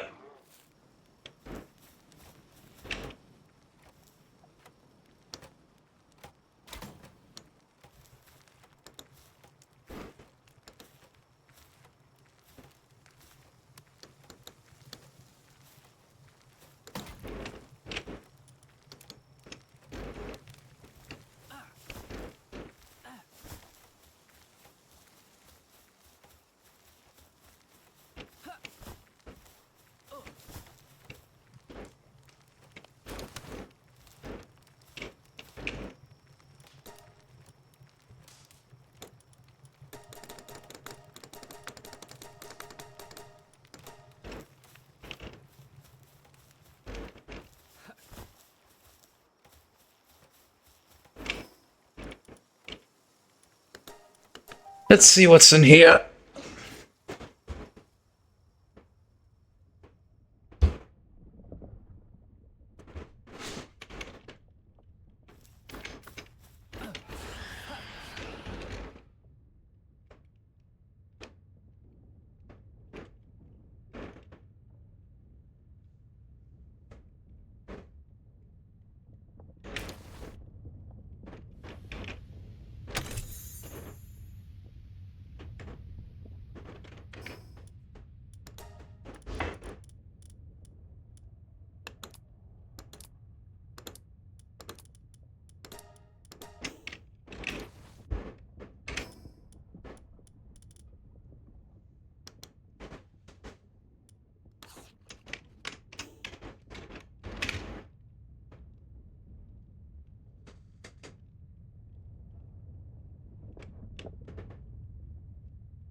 complete.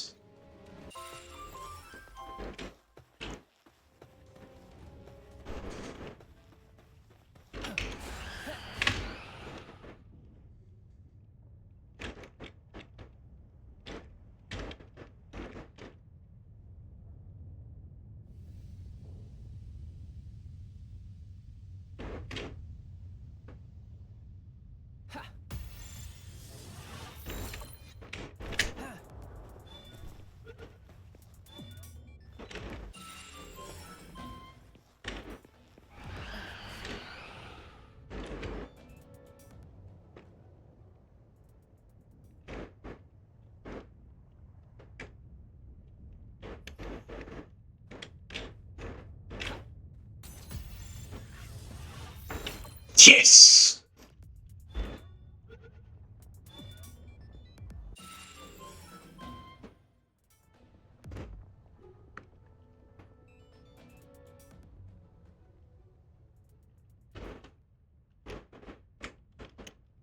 Apparently, PvP is going to be a thing in this game eventually.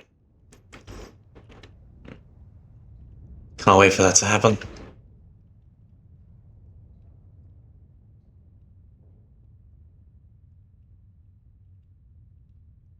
Oh, for context, when I said flour, I meant like the stuff you cook with. That kind of flour. My mum pronounces that as FLA, not flour with the W.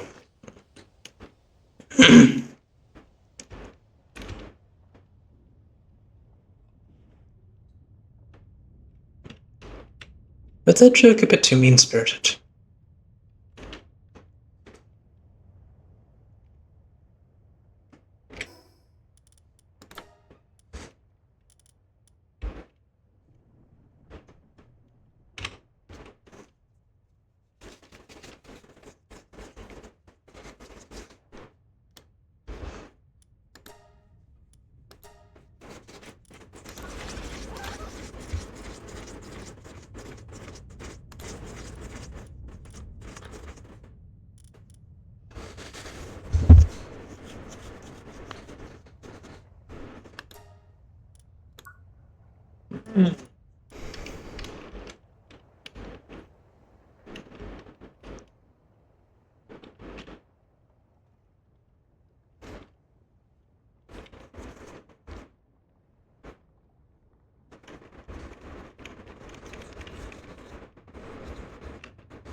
What? But I did that before.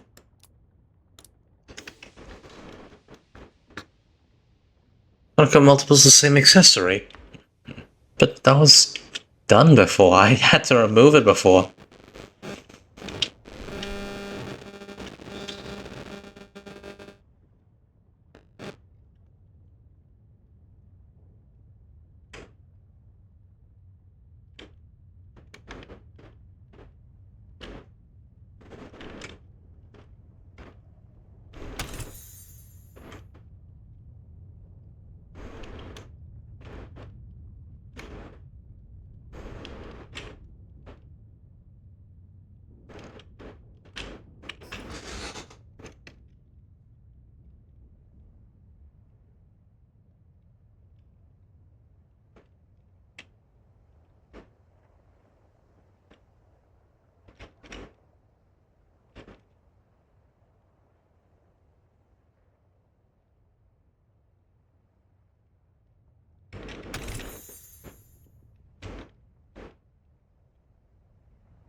That's a plant, not a pal.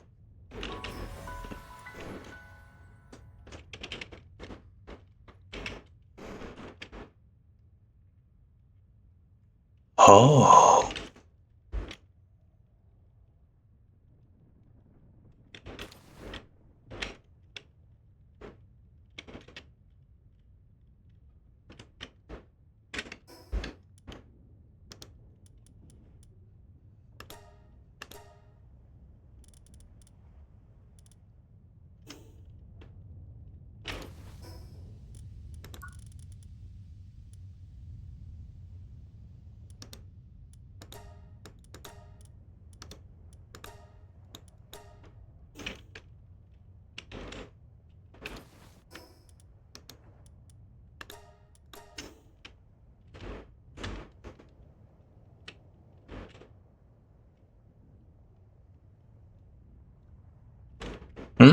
Is this thing behind this waterfall? There's usually something behind waterfalls, right?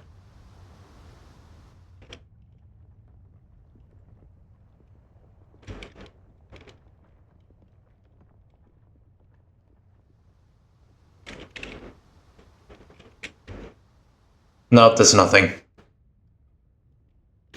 There's nothing behind the waterfall. That was a letdown.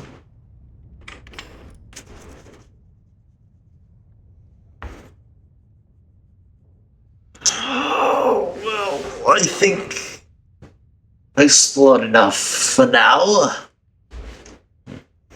After the next meteor strike, I will be raiding Luna. Seems appropriate.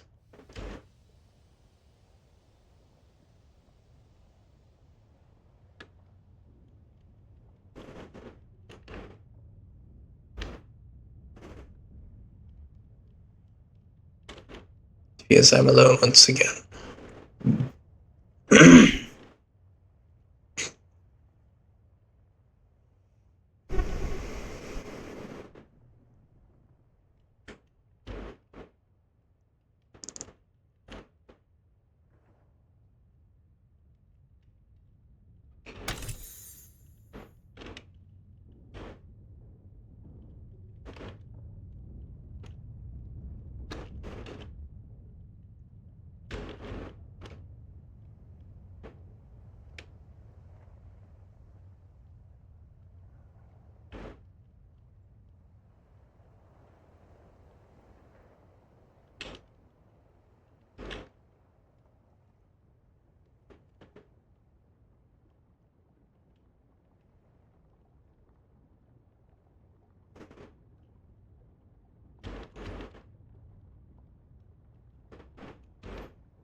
Nope.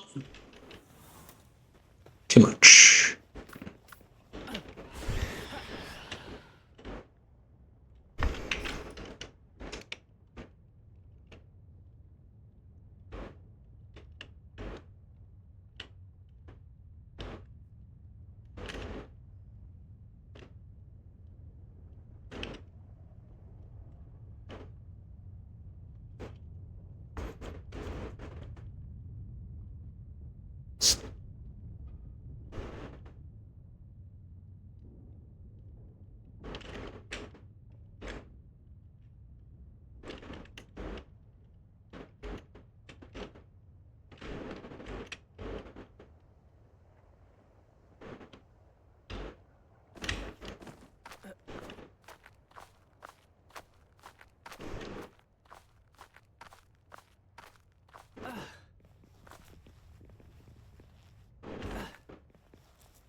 Oh, those people standing on lava.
Alright, let's see if it worked.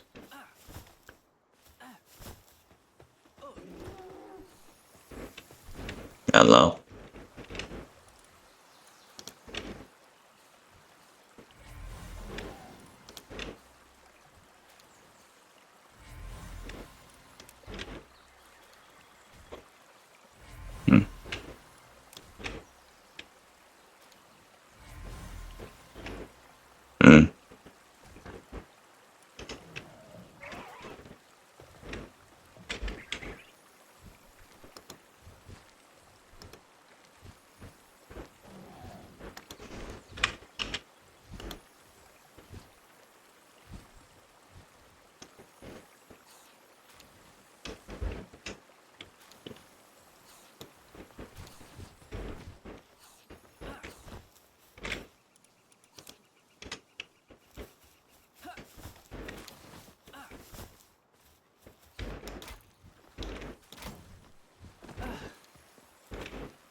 None of these are flame, they're all dark.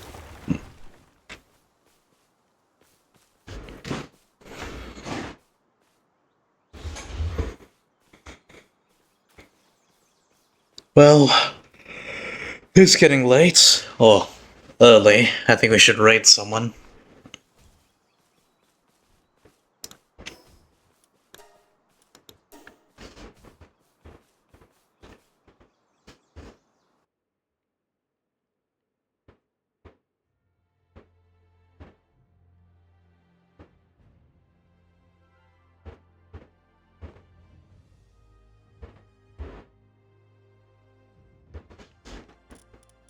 Let's see who's available to raid.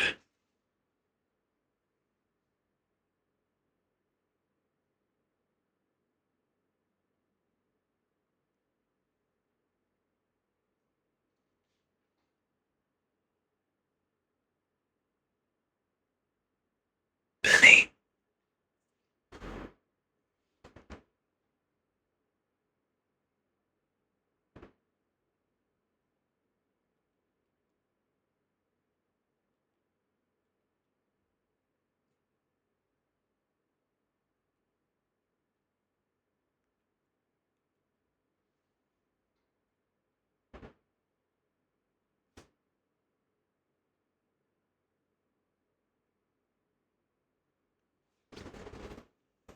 Alright.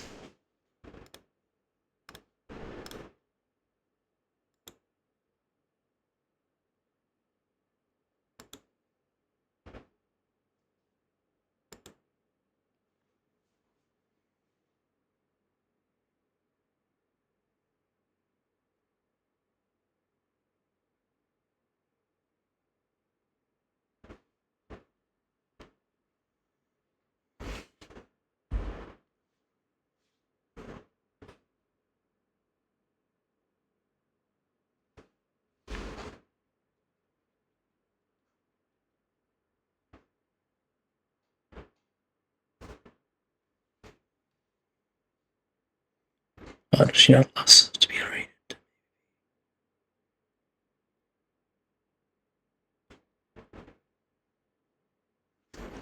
Maybe it's that.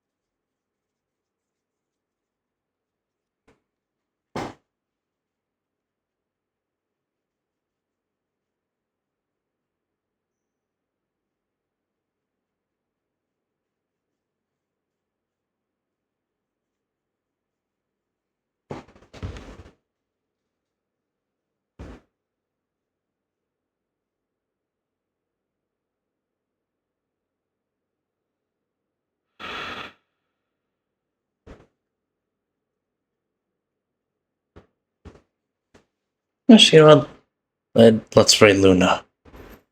Makes sense.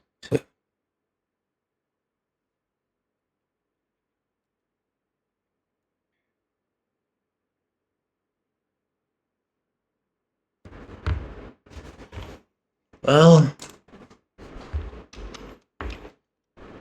we'll see you guys next time. Ciao.